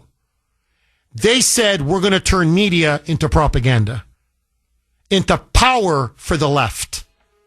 We're there to brainwash and indoctrinate. I was just talking about it with Sandy and Mike, but well, what the hell? If I'm not here to speak the truth as I see it behind this microphone, then, what's the point of me being here, right? So, I never liked Big Bird. I'm sorry. I know for many of you that's sacrilegious. It's blasphemous. I know people are going to, there's going to be a call for a jihad now against me. But I was never, even as a kid. I mean, I'm not saying I hated Big Bird. That's, very strong. But honest, I never liked Big Bird. I mean, I didn't dislike him. I didn't hate I didn't hate Big Bird. But I'm like, I don't see why everybody gets so excited over Big Bird. I remember as a boy, I'm like, I thought the Cookie Monster was very funny. I thought Bert and Ernie were very funny. Grover. Remember Grover? I thought Grover is it Oscar or Grover? It was Oscar. I thought Oscar was very funny. Elmo, obviously, very lovable character. I never cared for Big Bird. It just left me cold. I don't understand. My kids, by the way, love Big Bird. Especially Ava loves Big Bird. The Cookie Monster, number 1, Big Bird, number 2. I never understood the appeal of Big Bird. I swear to you. But again, that's me. Jerry on the Cape, thanks for holding, comrade. How are you? Comrade. You sound 100% better, Jeff. Oh, thank you. Well, the antibiotics are kicking in now, Jerry. Thank the Lord. Jeff, speaking of a waste of money and being deceitful with us, do you watch Tucker Carlson at all? You mean now, like with his interview show, or? Yes. Once in a while, Jerry. Not as much as I would like, but I do watch about maybe one of his interviews a week. I'd say about once a week. And Fitz is? I'm sorry, could you repeat that? Catherine Austin Fitz. Yes. She worked for HUD and she was in Congress. Yes.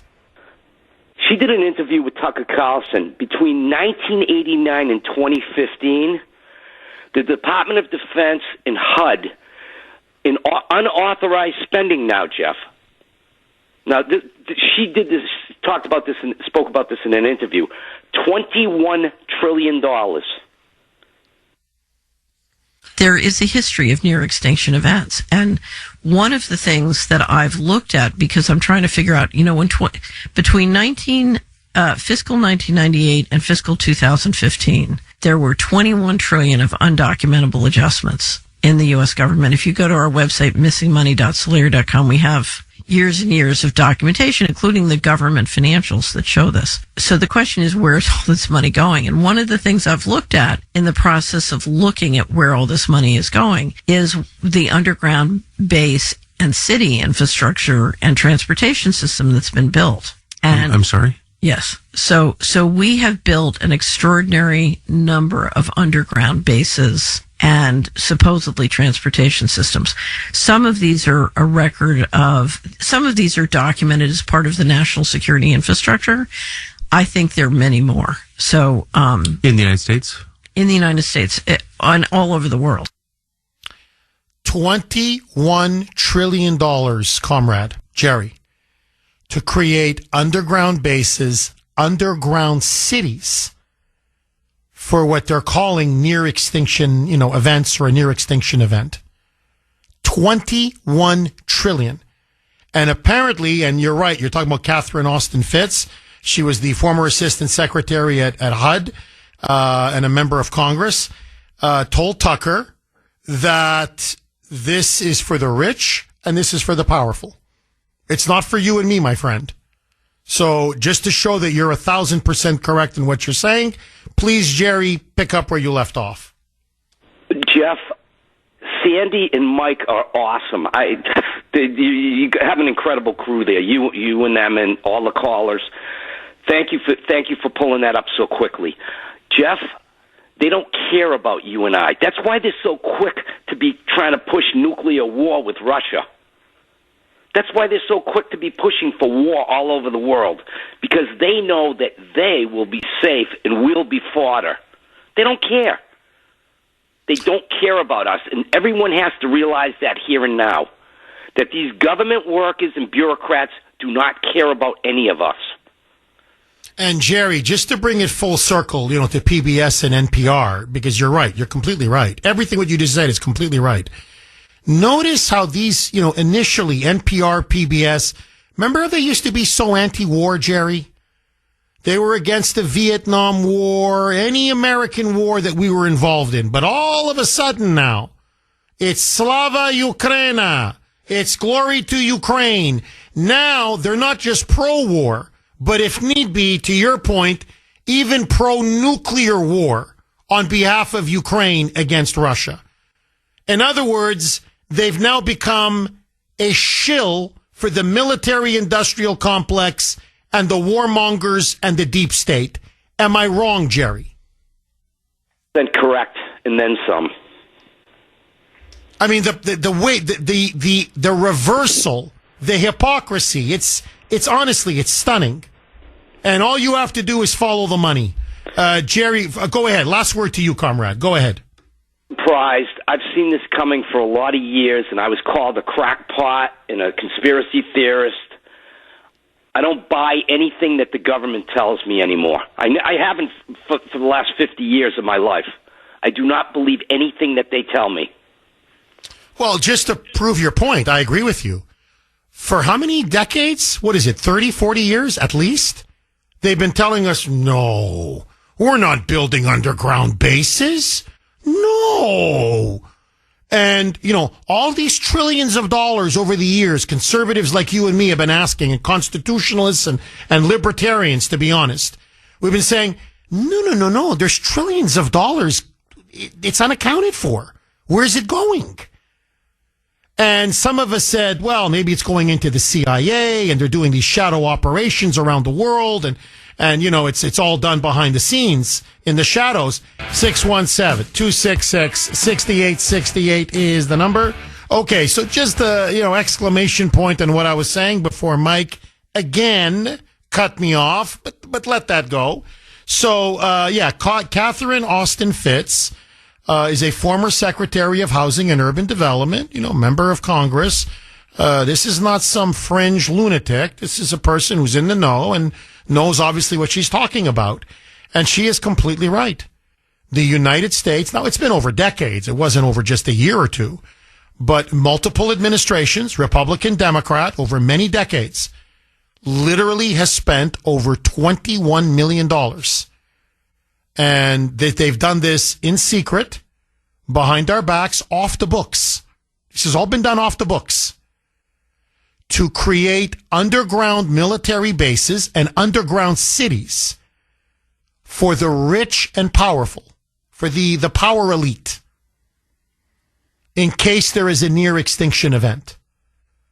And our government lied to us because people, like me, not just me, many others were saying this, or a version of it. And they said that's not true. It's a conspiracy theory. And see, this is what I mean. So many things that are conspiracy theories are now proven to be true. Now, again, just super quick, because I don't want to get too far off topic. Robert F. And I may even do this into a show, okay? But just, you need to at least know this. I'd be remiss if I didn't mention it. RFK Jr. yesterday gave a very, very powerful interview. And by the way, PBS, NPR, they don't cover any of this. Okay, to show you how in the tank they are for the Democrats and the establishment. Robert F. Kennedy Jr. yesterday gave a very powerful interview saying, no, we have incontrovertible proof that Chicken Little, Tony Fouchi, not only did he deliberately direct the illegal funding of the lab in Wuhan, where he knew they were conducting gain of function research, which is another way of saying biological weapons research, in clear violation of the law, but that furthermore, he knew he was in legal jeopardy, not just reputational, as he put it. This is what Kennedy said. RFK said, I'm not talking just reputational jeopardy, literally legal liability and legal jeopardy for what happened after COVID-19 came out of that lab and God knows how many people it killed. And so he lobbied the Biden regime to give him this preemptive pardon. And by the way, the SOB, Fauci, then came out and said, oh, I'm so grateful for the pardon, but I didn't need the pardon. I didn't need it. I'm happy to have it, but I didn't need it. You lying piece of you-know-what. He lobbied Biden for the pardon because he knew that with Trump coming in, his days were numbered, that all of his crimes were going to be made public. Now, again, where was PBS? Where was NPR? They still push the fiction of COVID. They still push the jab. They still push the vaccine mandate. They still push the lockdowns. They still glorify and shield and protect Fauci, despite now the overwhelming, irrefutable evidence. And Donald Trump, to his credit, major executive order, again yesterday. He's doing so much incredible work. I'm telling you, can't keep up with it. He now signed an executive order now banning all funding for gain of function research, whether in the United States or around the world. In other words, not a cent of government or private money coming from the United States can go towards gain of function research. So something like this never happens again. Where's NPR? Where's PBS? Hell, where's the entire fake news media? Nowhere. Nowhere.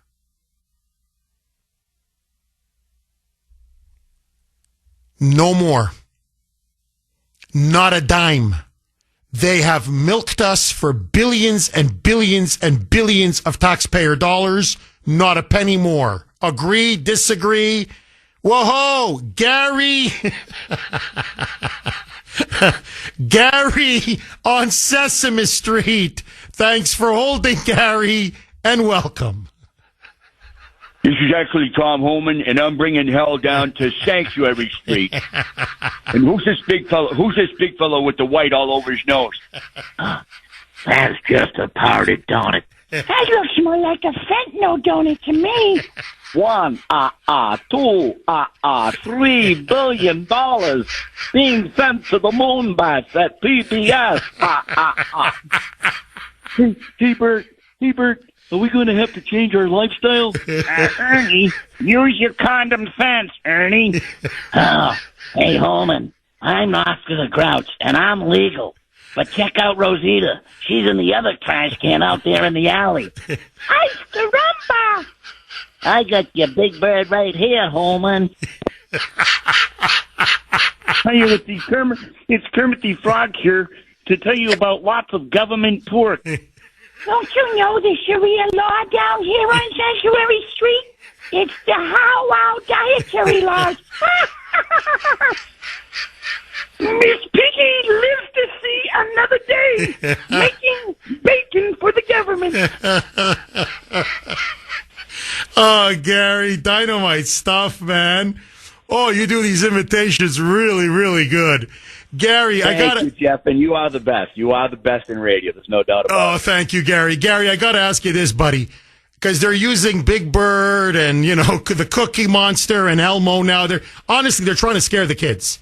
And by scaring the kids, to scare the parents.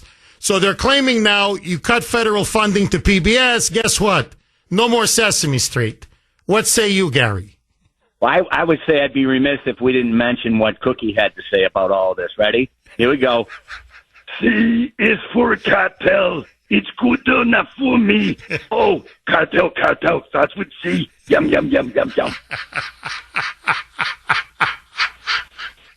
Gary, I got to tell you, man, you got a career in comedy, buddy. That is some amazing, amazing stuff. Gary, thank you very much for that call. I really appreciate it.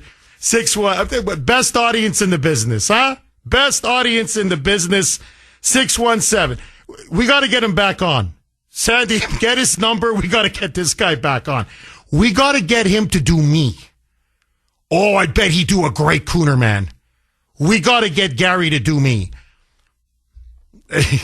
We can only handle one you. That's funny. Mike. 617-266-6868. Mike, who do you want me to go? I mean, anytime you want to direct me, Mike. Thank you, Mike. Brooks in Florida. Thanks for holding, Brooks, and welcome. Hey, Jeff. Nice to talk to you this morning. Hi, Brooks.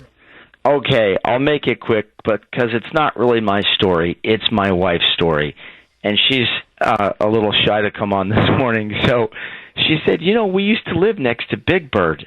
And I said, oh, my gosh, Kim, that's right. You told me about that. Big Bird. The original Big Bird, she's saying. And I can see why you didn't like him. My friend, Jessica, he was Carol Spinney, and he was a nudist and a pothead. So are you serious? I went over to really? their house for lunch, and she warned me that everybody walked around the house naked. And so it was a very unusual experience, to say the least. No, you're not joking. You're serious. I'm serious. Whoa, wow. I'm 100% serious. Holy, I never liked them. I never liked Big Bird. Now, who am I speaking to now? Kim. Kim, okay. So that could explain. Very odd. He was a very odd guy. Kim, that is some great information. Kim, thank you very much for that call. And please, you sound great on the air. Don't be a stranger. Call again. And give my best to your husband, Brooks. So there you go. You want the truth about Big Bird? These guys. I'm telling you, man. Even freaking Sesame Street. Even Sesame Street, there's a scandal. 617. Mike, aren't we past the break here, Mike? 617-266-6868. 617-266-6868 is the number. Okay, let me ask all of you, because I'm getting a little bit of, I wouldn't say pushback, but I am getting a couple of people texting in, Kuhner country people, not liberals or moonbats, but saying, Jeff, normally I agree with you. I'm a big supporter of Trump. And yes, I like, defunding PBS and NPR because they are so left-wing. And they're nothing more than really just, shills, mouthpieces for the Democratic Party. However, I do think certain shows like Sesame Street have tremendous value, or at least they used to have tremendous value. I don't want to see these kind of shows. In other words, I don't want to defund Big Bird. Okay, and Elmo, and and Oscar the Grouch, and Bert and Ernie, and the whole list, or some of these great cooking shows, or some of these great science documentaries. And my counter, response would be, really, I think Sesame Street is such an incredible international brand, and I don't mean incredible that I think the content has changed. And I think it's becoming much more politically correct. But what I mean incredible is it's so well known. It's so well established. People around the world know about Big Bird and Sesame Street and, all the characters on Sesame Street. I think they would be fine. Sesame Street's a big moneymaker. So, okay, fine. It won't be on PBS, but it'll go somewhere else. You've got a whole Food Network now. I think somebody messaged me, I believe it was Steve or Steven, who said, Jeff, many of these cooking shows, there's a great Food Network. They'll find their place there. These science documentaries now, there's these great science channels, even National Geographic, which Ashton also loves to watch. Don't worry. They'll find their place. So, are you worried? I'm just curious. Are you worried that if we don't fund PBS, we're going to lose Big Bird and Oscar the Grouch and the Cookie Monster and Elmo? In other words, should we continue to fund PBS and NPR? I say no. What say you? Gina in Lowell. Thanks for holding, Gina. Welcome. Hello, Jeff. Hi, Gina. Hi, honey. I just wanted to say that I'm 87 years old, and I think you're a very smart man. And also, I love Donald Trump. Like he says, he's doing the best he can, and give him some time to do it. But my thing is about Maura Healey. Why aren't there more calls on her? I'm very upset with her. I can't understand why more people aren't calling in about her. And my gas bill, Jeff, was $150. They charged me delivery charge, $236. Outrageous. And I have gas heat, okay? And isn't she breaking the law with harboring all these illegals? Yes. Can't she be arrested for this? Yes. Well, why isn't this woman being arrested, and why are people voting for her? I'm very upset about this. Gina, she's going to bankrupt us. And by the way, and they're stealing our money on top of it all. It's bad enough that they're breaking our back. And you're right. A lot of these energy costs, it's not just the green new energy that they're trying to force on us. It's the shipping costs on top of everything else. And it's going to keep going up. I'm not trying to upset you, Gina. You need to know. It is going to go up from this point forward, $100 a month, $1,200 every year. That's why we're going to be holding a mother rally. Not this Saturday, next Saturday, May 17th. May 17th, Saturday, 10 a.m. to 12 to noon for 2 hours, 10 a.m. to 12 p.m. We're going to be holding a 2-hour rally. I will be emceeing, I will be speaking, but there'll be other wonderful speakers. I'm urging everyone, you need to come out. We want an audit of the entire state legislature that the voters supported and backed 72%. Healy doesn't want to honor that ballot, the will of the people.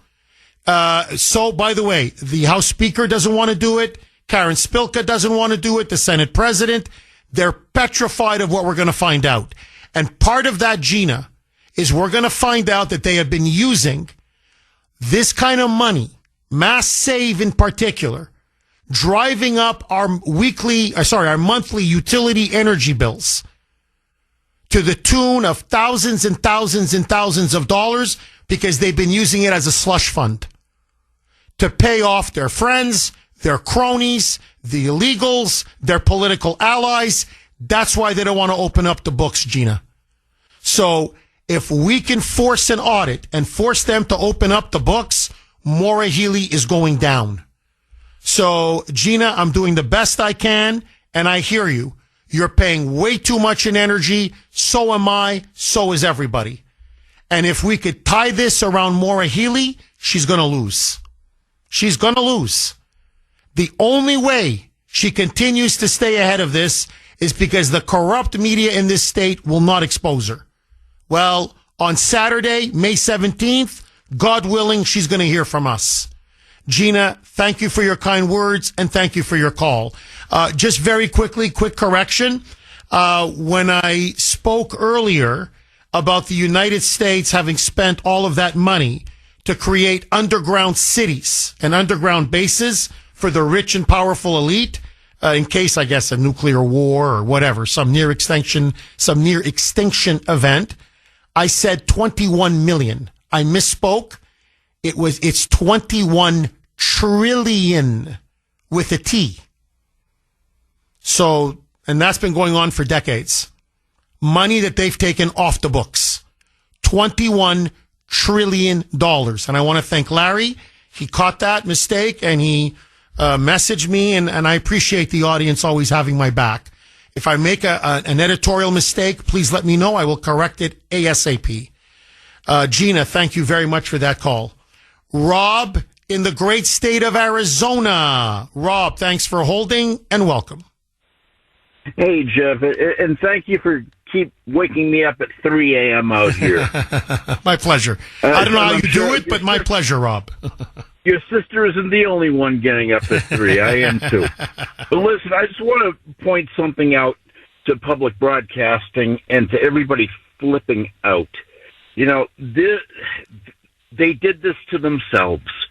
Would we even be having this conversation? Would the White House even be considering scratching that money if they hadn't turned woke, if they hadn't become a hub for LGBTQ garbage, had they not become so left and then so commie? They had the most incredible, compelling content for decades that we grew up with, that the adults enjoyed, that the children learned from. PBS material, PBS content has always been incredible. Now it's falling off. But they dragged themselves into the spotlight of discernment and discretion and scrutiny by going wacko commie without apology. Their behavior is piggish behavior. The way they spend money, the way they abuse money, and then the way they abuse their charter. They're supposed to be for our benefit, the public broadcasting. Instead, they've ignored half of us, and they've defied half of us, and spit on half of us. What did they expect, Jeff? Oh, you're on fire. Rob, honestly, you're summing up my feelings beautifully. Look, when I was much younger, as I said, I used to watch shows on PBS. Really, please, don't even take my word for it. Go back to, say, the 80s, the late 80s, early 90s, William F. Buckley's firing line. They would have these raging debates. It would even be like a 2-hour special on whatever the issue would be, abortion, capital punishment, the war in Iraq, whatever. And Buckley, with several conservatives, would debate several liberals. And there'd be a moderator and a timekeeper. And these were great debates. You would hear both sides, very eloquent, very passionate, very fair. So, again, even though, PBS always leaned left, it was pretty obvious, but at least they gave conservative voices an outlet. So you would say, look, there's some really good programming and there's some good conservative shows or good conservative personalities who have a chance to express themselves. Okay, so what if it tilts liberal? Fine, it's not the end of the world. But you're right, they just wouldn't stop. And they just got more radical and more intolerant and more extreme. And it's to the point now, I think you summed it up really well. They don't just disagree with us. They don't just defy us. They don't just ignore us. They hate us. As you put it, they spit in our faces. They really hate us. And they want to crush us, and they want to censor us, and they want to essentially blacklist us. Well, what did you expect was going to happen? So you hate us, you hate us, you hate us. We're all white supremacists. See, by the way, when they keep going on, this has been their big thing now for ever since Trump walked down that escalator.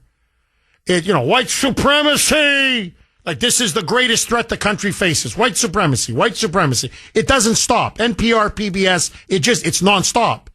What they really mean, and they often say it, is Trump supporters or conservatives or Republicans or libertarians or patriots or constitutionalists. In other words, anybody who's opposed to the radical left is now a white supremacist and a Nazi. Well, okay, keep calling us white supremacists, keep calling us Nazis, keep calling us a threat to the republic or to the country. And what do you think is going to happen? Blank you. We're giving you the middle finger. We're flipping you the big bird. That's what we're doing. We're flipping you, not the bird, the big bird. You're not getting our money anymore. Bye.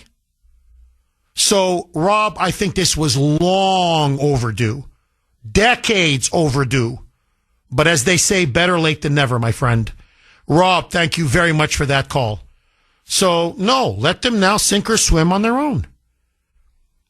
And I'm going to hold them. No, I don't buy this 50% now they're pushing. It's a 50% cut in our funding. No, for decades, 30 years, you've been saying 1%. So you've been telling us it's only 1%. What are you guys getting all hot and bothered about? You should keep funding us. It's only 1%. Okay. If it's just 1%, then whatever. I don't go to Oprah Winfrey. She'll cut you a check. Don't worry. Hollywood can make up the difference in an hour. Snap of the finger. So relax. Go to your big liberal limousine donors and they'll take care of you. Here, Al Gore. Ask Al Gore for a check. The Obamas now, they're worth hundreds of millions. I know Michelle Obama now is doing podcasts, I swear to you, pleading poverty. She's pleading poverty now. She recently did a podcast saying, we had to spend money when we were in the White House. I swear to you. She's like, we want trips. They wouldn't pay for some of the kids. And it took so much out of us. You were on every cover of every fashion magazine for 8 years. Everything you and Obama did was funded to the hilt. You then made hundreds of millions of dollars pimping out the presidency after you left office. You live in 4 mansions. You have a private jet. This woman jet sets to Paris to go shopping and then comes back to have dinner with her family. And you're crying how hard and miserable it was for you to be in the White House? She's playing the victim? I mean, she's disgusting. Disgusting. Disgusting. A complete ingrate. Well, cut a check. You love PBS and NPR? Cut a check. Caroline in New Hampshire. Thanks for holding, Caroline, and welcome. Hi, Jeff. Thank you for taking my call. My pleasure, Caroline. First, I just wanted to say that President Trump with that block of gain of function executive order. It's incredible. Caroline, please hang on. It's not you. It's like you're suddenly now being held hostage, and someone's taken over the phone and they're talking in that kind of hostage voice. Caroline, are you back? Do we have Caroline? We don't have Caroline. All right, let's see. I hope you haven't been kidnapped, Caroline. All right, Caroline, how are you? Are you there? I am here. You still sound like you're being held hostage. You want me to power through, Mike? All right, Caroline, we're going to do this. I trust you're not being held at gunpoint or anything. There's no ransom note. Go. Okay, no, I'm not. I'm perfectly fine. But I just want to say, first off, God bless President Trump for blocking the gain of function research with the executive order. That is so huge. That's like Frankenstein type stuff. And God bless him for that, and for the press not to cover that. Shame on you, because that's huge. The second thing, just so you know, since somebody mentioned, this is why I called, but Catherine Austin Fitz, she's fabulous with Solari.com, as good as you, and that's saying a lot in my book. But she, in regards to the tunnels underneath, you know, if you do a search, I've noticed this for the last couple of years, and so in many major cities, there's something that happens. It's like this mysterious, loud noise and the shaking of the earth. And then the next thing you know, the press comes on and says, oh, people reported that. But folks, it's just a sonic boom. And I'm telling you, I think that that's exactly what they're doing under the ground. And if you do a search for sonic boom in every city in this country just about, you will see that. So do a little research on that and find out on your own. But I do believe that 100% what she's talking about. But I just wanted to say, in terms of PBS, I did not grow up with, a large bank account. And I told you my dad was in World War II. So he was in a bad battle. So growing up in the mornings was not always fun. He was a good man, don't get me wrong, but he had anxiety, and PTSD came back.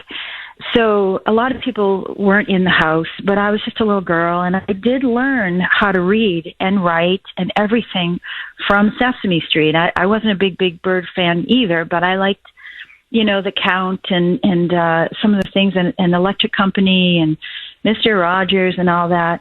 But I also like Julia Childs and the people that they have on today, that Steve guy with the travel.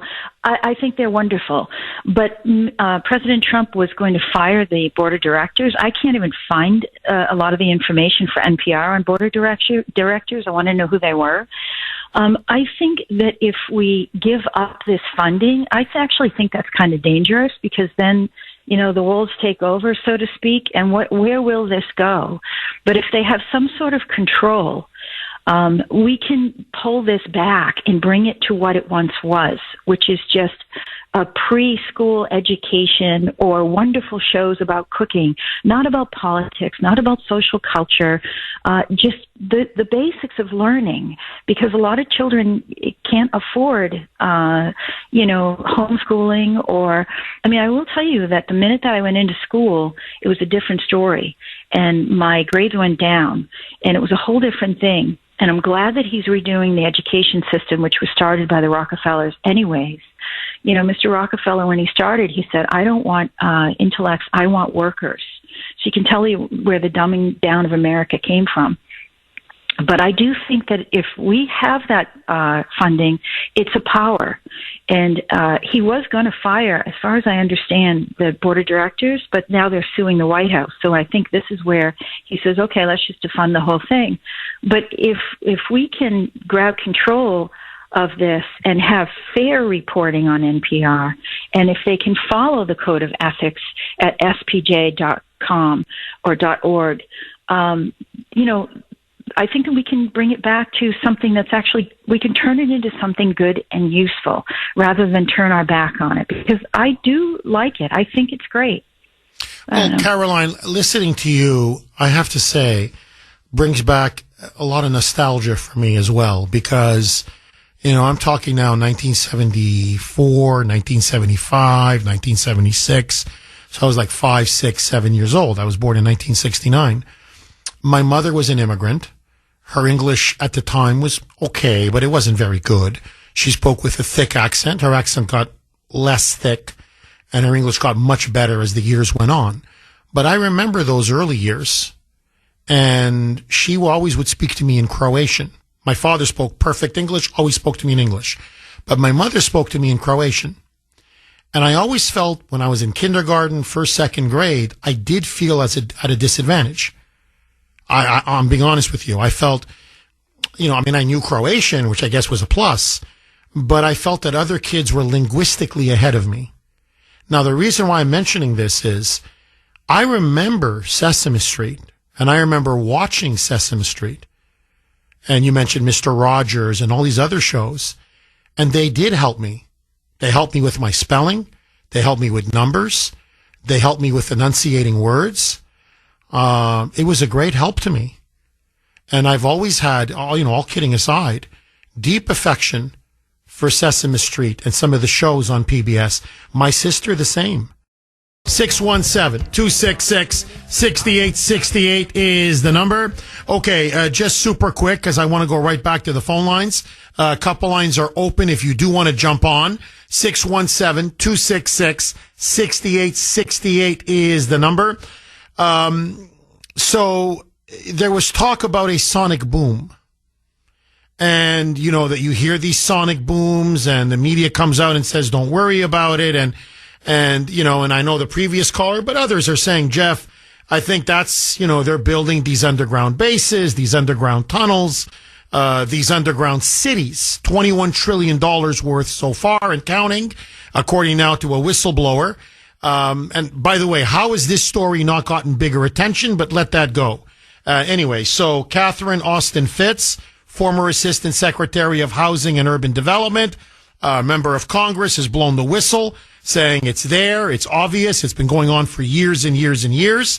So another conspiracy theory proven correct. My bigger point is this, whether it's sonic booms or not. Okay? And I'm not discounting what she said. I'm just saying, just leave that aside for a second. How could this have been done in the shadows, forgive me, behind closed doors, literally underground, where they were siphoning $21 trillion. Not at once. Obviously, I know it happened over a long period of time, but $1 trillion here, $1 trillion there, $500 billion here, $1 trillion there. And before you know it, we're at $21 trillion. It's the secrecy. It's the fact that this was all done in the dark. It's our money. That $21 trillion, in a way, that's even a bigger scandal than the $36-37 trillion national debt. The national debt, and I can't stand the national debt, and I think it was criminal what they did to us, but it was public. It was there. You know the budget deficit every year. You have the debt clock, so you can see it going up and up and up and up and up. But this was $21 trillion, as they say, off the books. This was behind our back. This wasn't done with our consent. This wasn't done without, with our knowledge. So, this was to me grossly illegal, grossly unconstitutional, because they want to have underground bases and underground cities for the most powerful, wealthy of the elites in our society, and I bet around the world. I don't think it's just for Americans. I'll tell you this, I think Soros and his son are covered. Let's just put it this way. In case there's a nuclear war, so i.e., as, Comrade Jerry, I thought rightly said, Jeff, if they have a nuclear war with Russia, in a way, they don't care because they think they can survive underneath the ground. They've been prepping for this for 30, 40 years. So they can be cavalier or whatever, reckless of it or irresponsible with the whole thing because we're just fodder. Now, I'm not saying it's going to happen. I'm not saying there's going to be a nuclear war. Obviously, it was an expose. She came out and said, yeah, look, I got news for you, man. I'll tell you what I saw, and it's an open secret in Washington. So there's underground infrastructure that they've been building over many decades, and it's been funded off the books. Our money, $21 trillion and counting, where they've got they've got tunnels, they've got underground military bases, they've got underground cities in case there is a nuclear war or some, as she put it, near extinction event. Now, I'm sorry, but there should be congressional hearings. I want to know where they're located exactly. I want to know when this began, who authorized it. I want to know who knew about it. What did you know and when did you know it? And I'm sorry, I want a tour. I think, I want cameras down there and I want to see how extensive is it. What the hell are you guys building down there? And why was this not told to us and revealed? Why was this not transparent? And to me, this is an obvious point. I'm almost saying like the sky is blue. How is this not a massive scandal and crime? $21 trillion off the books? That's illegal money. That's theft. I don't care what it was used for. The fact of the matter is, you took the money off the books, our money, which wasn't there to benefit us. It was benefit, as she put it, the powerful, wealthy elites. So, no, I want to see these cities. I want to see these tunnels. I want to see these bases. And I want the truth, the whole truth, and nothing but the truth. When did this exactly begin? Who gave it permission or authorization? And who covered up for it all these years? I don't know. I'm looking around like, am I crazy? Am I missing something here? We're not talking 21 million. We're not even talking 21 billion, which to me alone, that would be a massive scandal. We're talking $21 trillion with a T. Holy shamoly. And I'm telling you right now, a lot of it was stolen. You're dealing with that kind of money? Wow. No. I'm telling you, 21 trillion, yes, was diverted. Not all of it went to that underground infrastructure, to these underground cities. That I can guarantee. That kind of cash, that kind of obscene, almost unimaginable amounts of money, no. That's all unaccounted for. So who lined their pockets? Who got a cut? Who wet their beak, as they say? Who came in there and grabbed a little bit of it, grabbed a slice here, grabbed a slice there? Now we'll never know. I don't know what else to tell you. I mean, seriously, I'm just like, I saw the story last night. I couldn't believe it. Then the New York Post had a story on it. So I knew, whoa, this is starting to get serious. And look, I believe her. She's got a lot of credibility, Catherine Austin Fitz. And, and then when I heard a good chunk of that podcast, and I said to myself, this is incredible. Now, again, that's why you don't fund PBS and NPR. They won't touch this story with a 10-foot pole. This is from T. Edward on Messenger, and he makes an interesting point.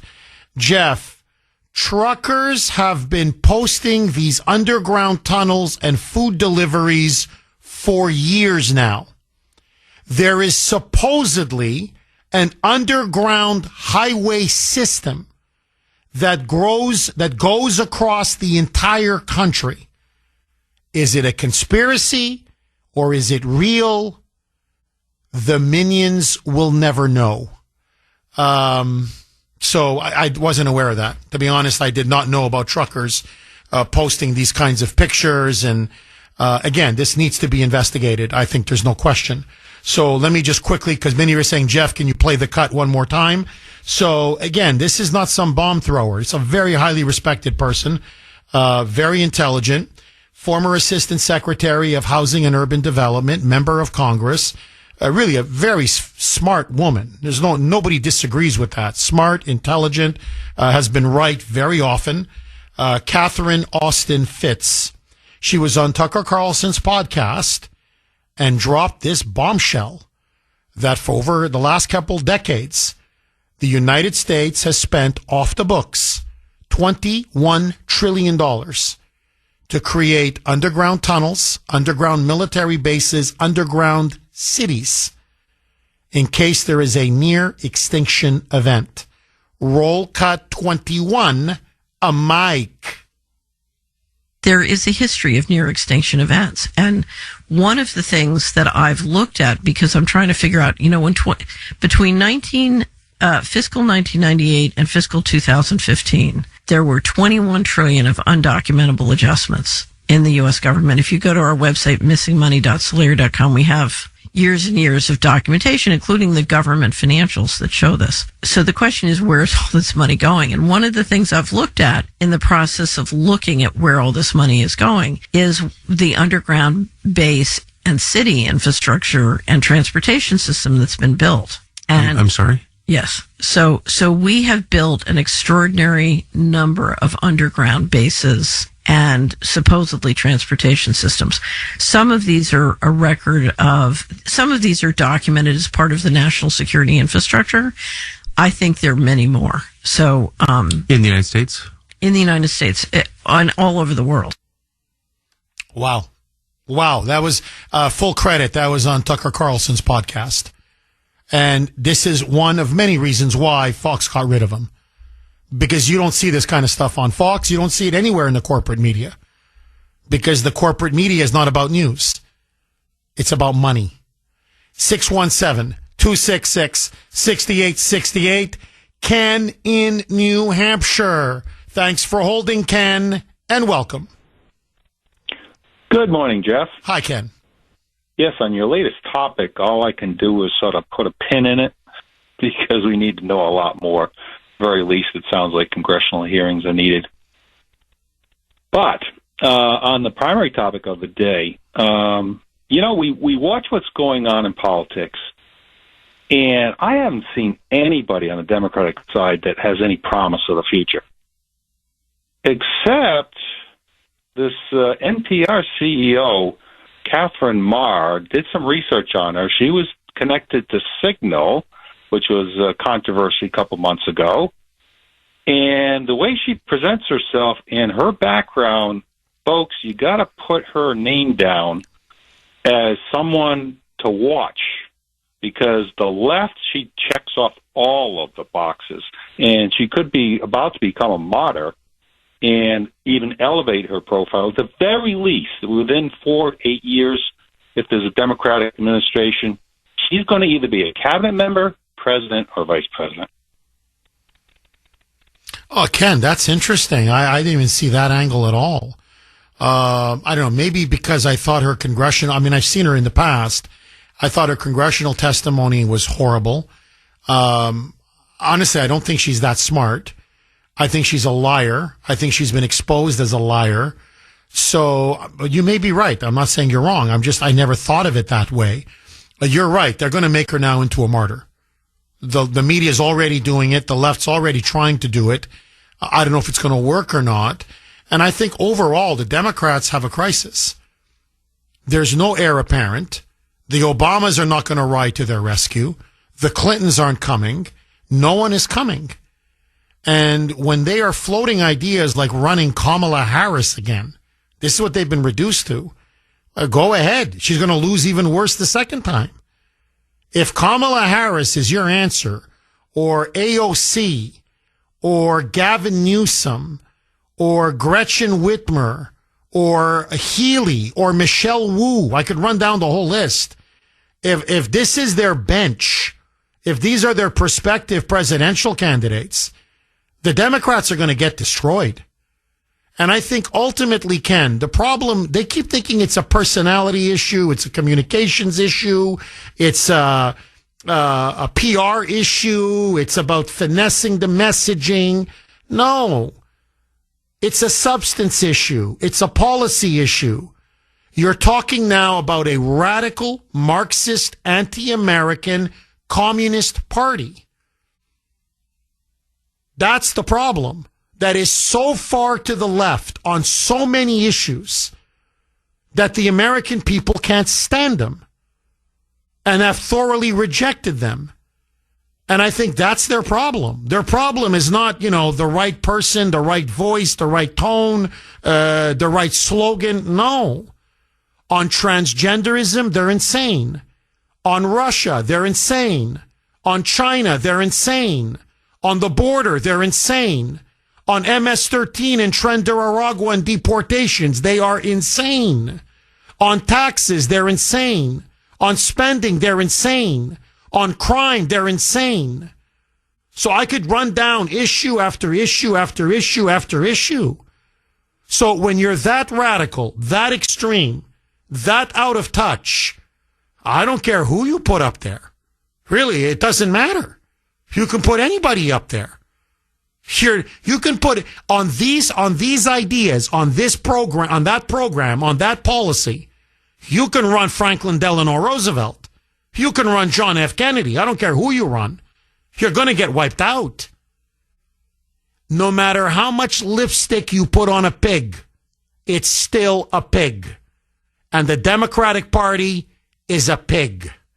Ken, thank you for that call. Bill in Sudbury. Thanks for holding, Bill, and welcome.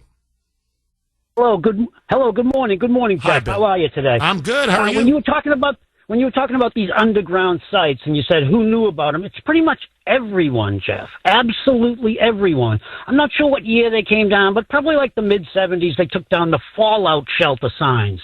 They used to be on courthouses and fire stations and schools.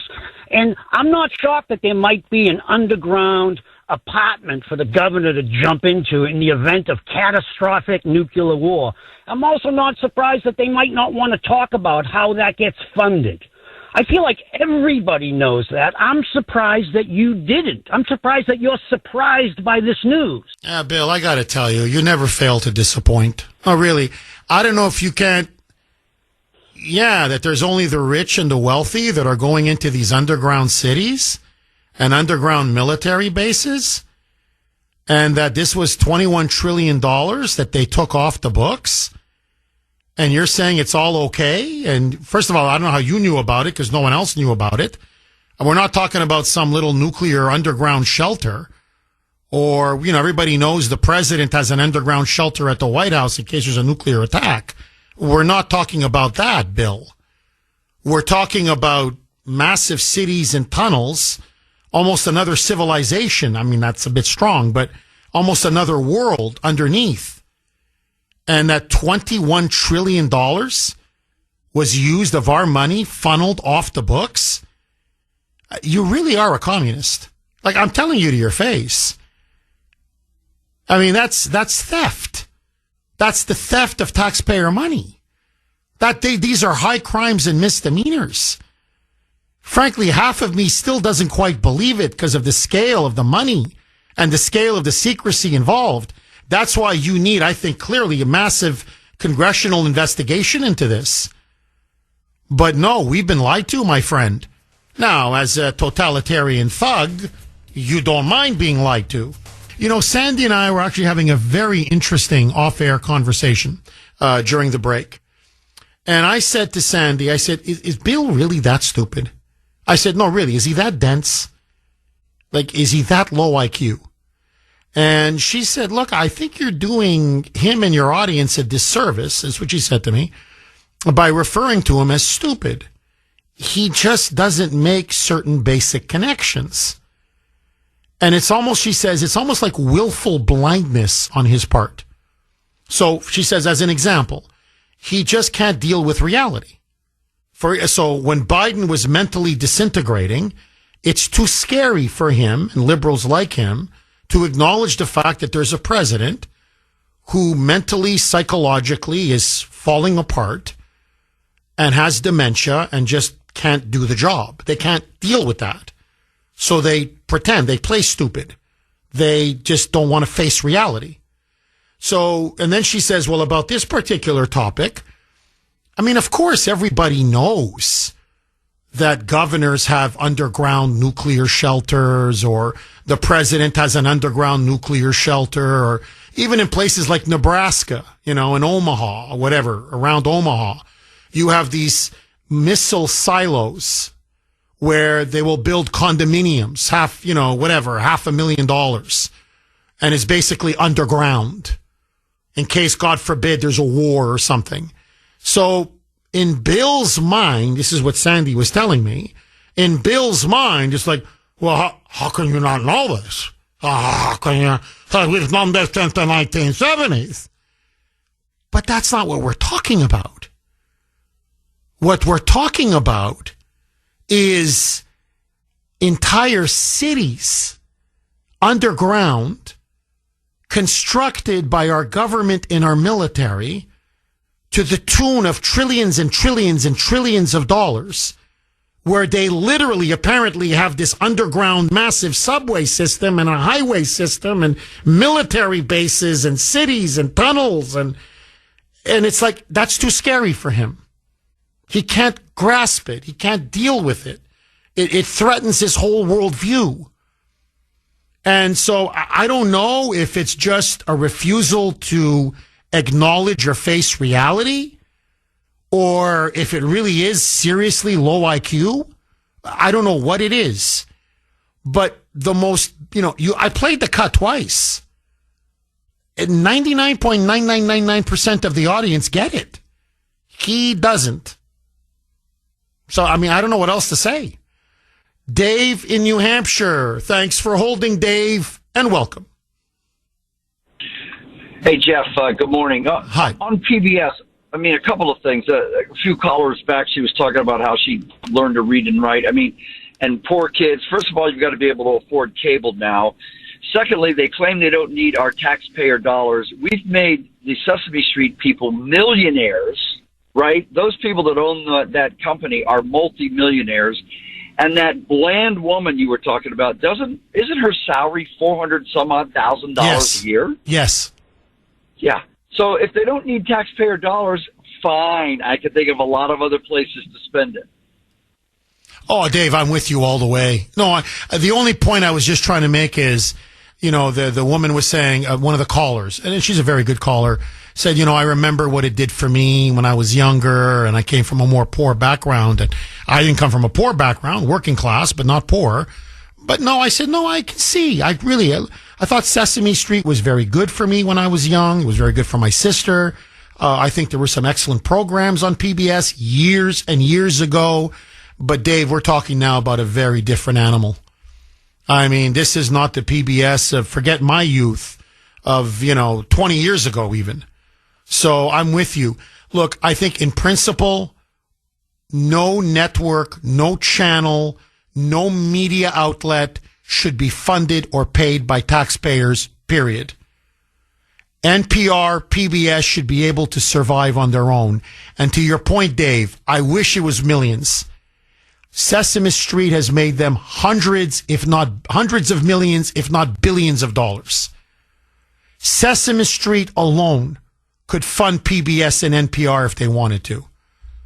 So, Dave, honestly, if they need extra money, go to Sesame Street, go to Hollywood, go to the billionaires that, the Democrat left-wing billionaires, go to their viewers and ask them to give even more money, charge more for advertising. There's a million ways, but they don't have a right to claim our money anymore. Final word to you, Dave. No, 100% agree. If you're claiming you don't need it, prove it. Like I said, we could, there's a million other places we could spend the taxpayer dollar, including not contributing towards that $400,000 a year salary of that CEO. Amen, brother. Amen. Dave, thank you very much for that call. Can I squeeze in Peter in Worcester? I can't squeeze in Peter in Worcester. Okay. this is what I'm going to do, Kuhner Country. I'm going to go to management. I'm serious about this. And ask if we could get rid of the Bill O'Reilly spot that comes on right after the show. No offense to Bill, but that's about what, maybe 2 more minutes, Mike? It's at least 2 more minutes. Let's get rid of that spot. I'm going to ask. I'll see what they say. Doesn't hurt to ask. So that'll give us more time in the final segment and more time to take more calls. Wouldn't that be great? Agree, disagree? Bye-bye.